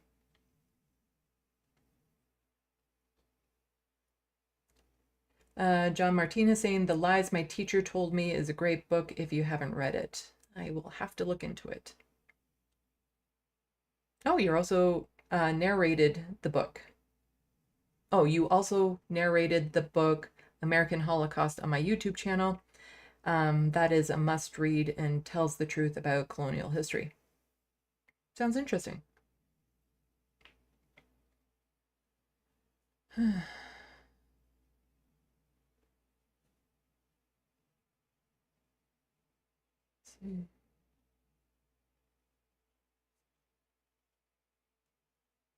Lady Badash. Yes, hi, 23-year-old with mental health problems who can't do typical jobs. Yeah. Like, the thing is I can technically work. That's what I'm doing right now. But it's not the type of work that is consistent, reliable, that feeds into the capitalist system. Like, this isn't something that I can make a living off of. Like, ideally, I would love my channel to be popular enough that I could. But even then, the thought of having to rely on just the channel would freak me out to the point that it would probably cause me to burn out, if that makes any sense. Like, just having disability as a fallback position keeps the anxiety at bay well enough for me to hold down another job if I get another job. Like, it keeps me at bay doing this. And so even if my channel were to get extremely successful and I could easily make enough from my channel to support myself, if I didn't have disability to fall back on, the constant stress of like, what if I get canceled? What if 1 month the subscription base falls? And, you know, what if 1 month, what if YouTube decides to demonetize my channel randomly or something? And that type of stress and anxiety always going on in the back of my mind would make it so I can't function. It's kind of a catch-22 thing. Look at a cat on my lap. Oh, sweetie.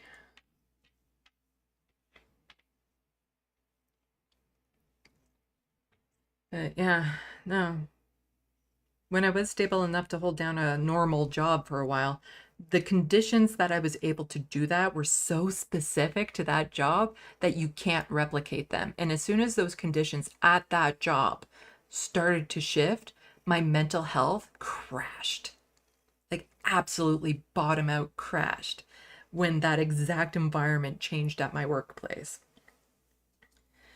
So, like, I could dictate to Doug Ford, this is the exact type of environment that I need for a job. These are the exact skills that I have. This is the exact type of work I can do. Now, you can go out and find me a job and then force the employer to hire me if you want me to have a job. Like, that's pretty much what it is. But then once I get that job, you have to require that they maintain those exact conditions, or else I will totally burn out. And like I said, it doesn't exactly make the work environment there cheerful for other people when you have somebody near you having mental breakdowns.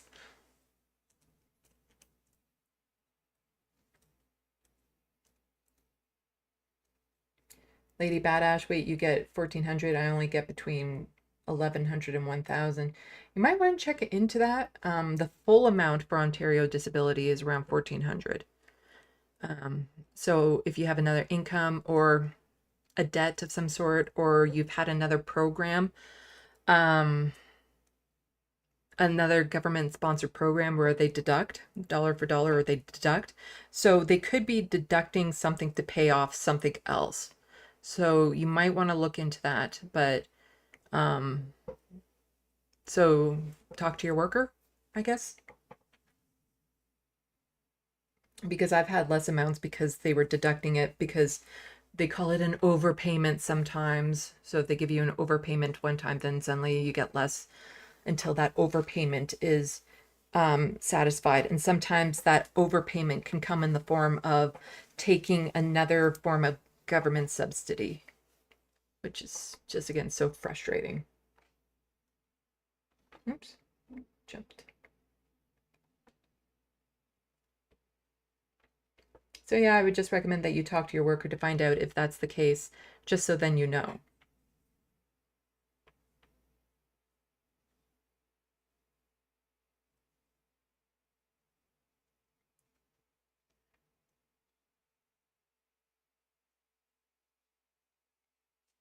John Martinez, it's very difficult being an independent. I'm an Indigenous nationalist.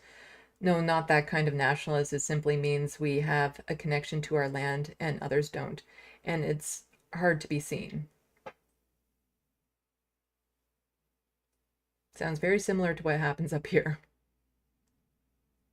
In your struggle with the term nationalist, because you have the rational national up here.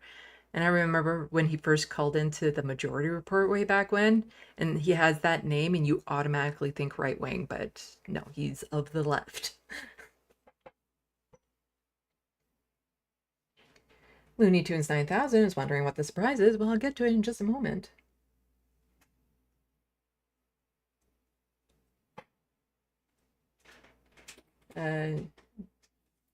Geode Dragon is OG Sandy, MIDI Doctors is telling me. Oh, it's pronounced Geode? Geode, okay.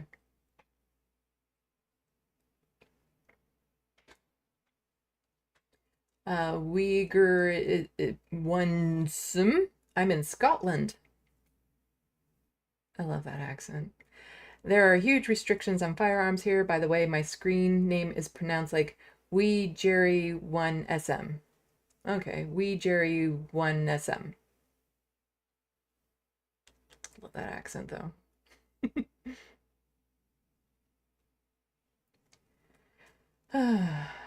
Okay.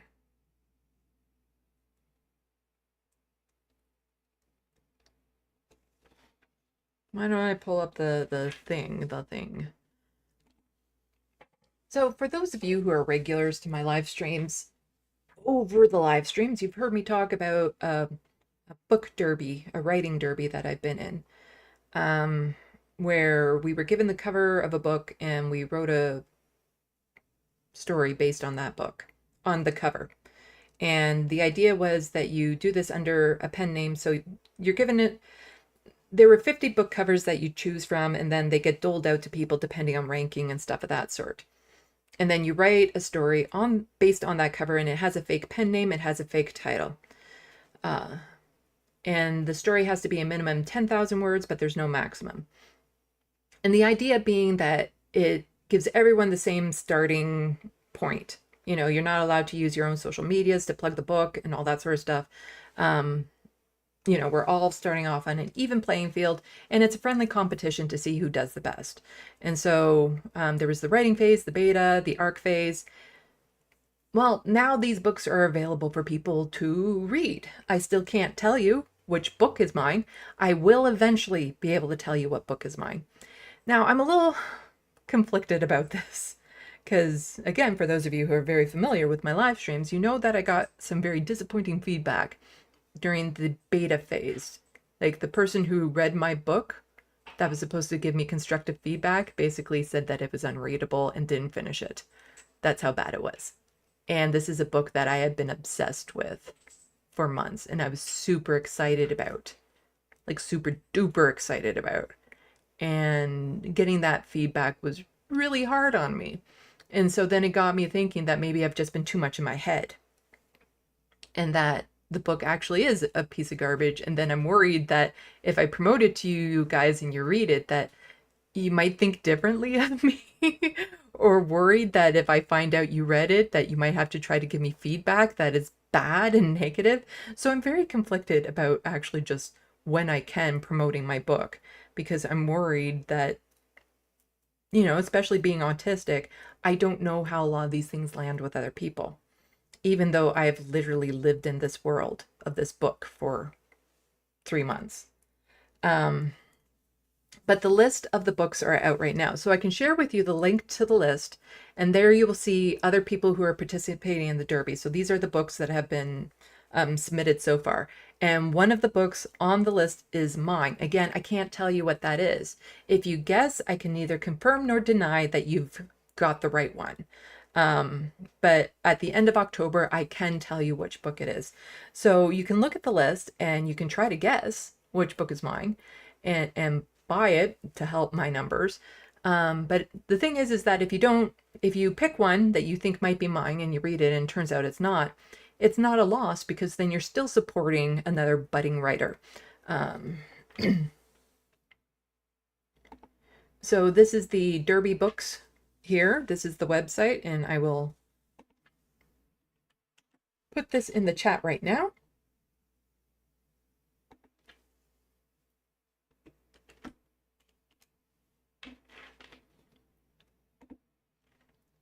So like I said, on this list, and there's quite a few books on here, so, you know, I would think if you know me well enough, you should be able to figure out which book is mine, based on the description and stuff like that.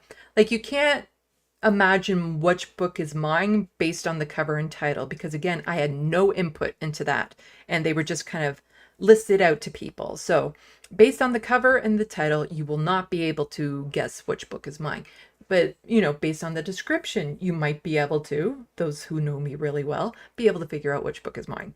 And then they're literally available for Amazon, on Amazon right now. And, you know, the money spent on the book, like people buying the book, it does actually come back to me. Like, this is something that is mine, and I get the proceeds too.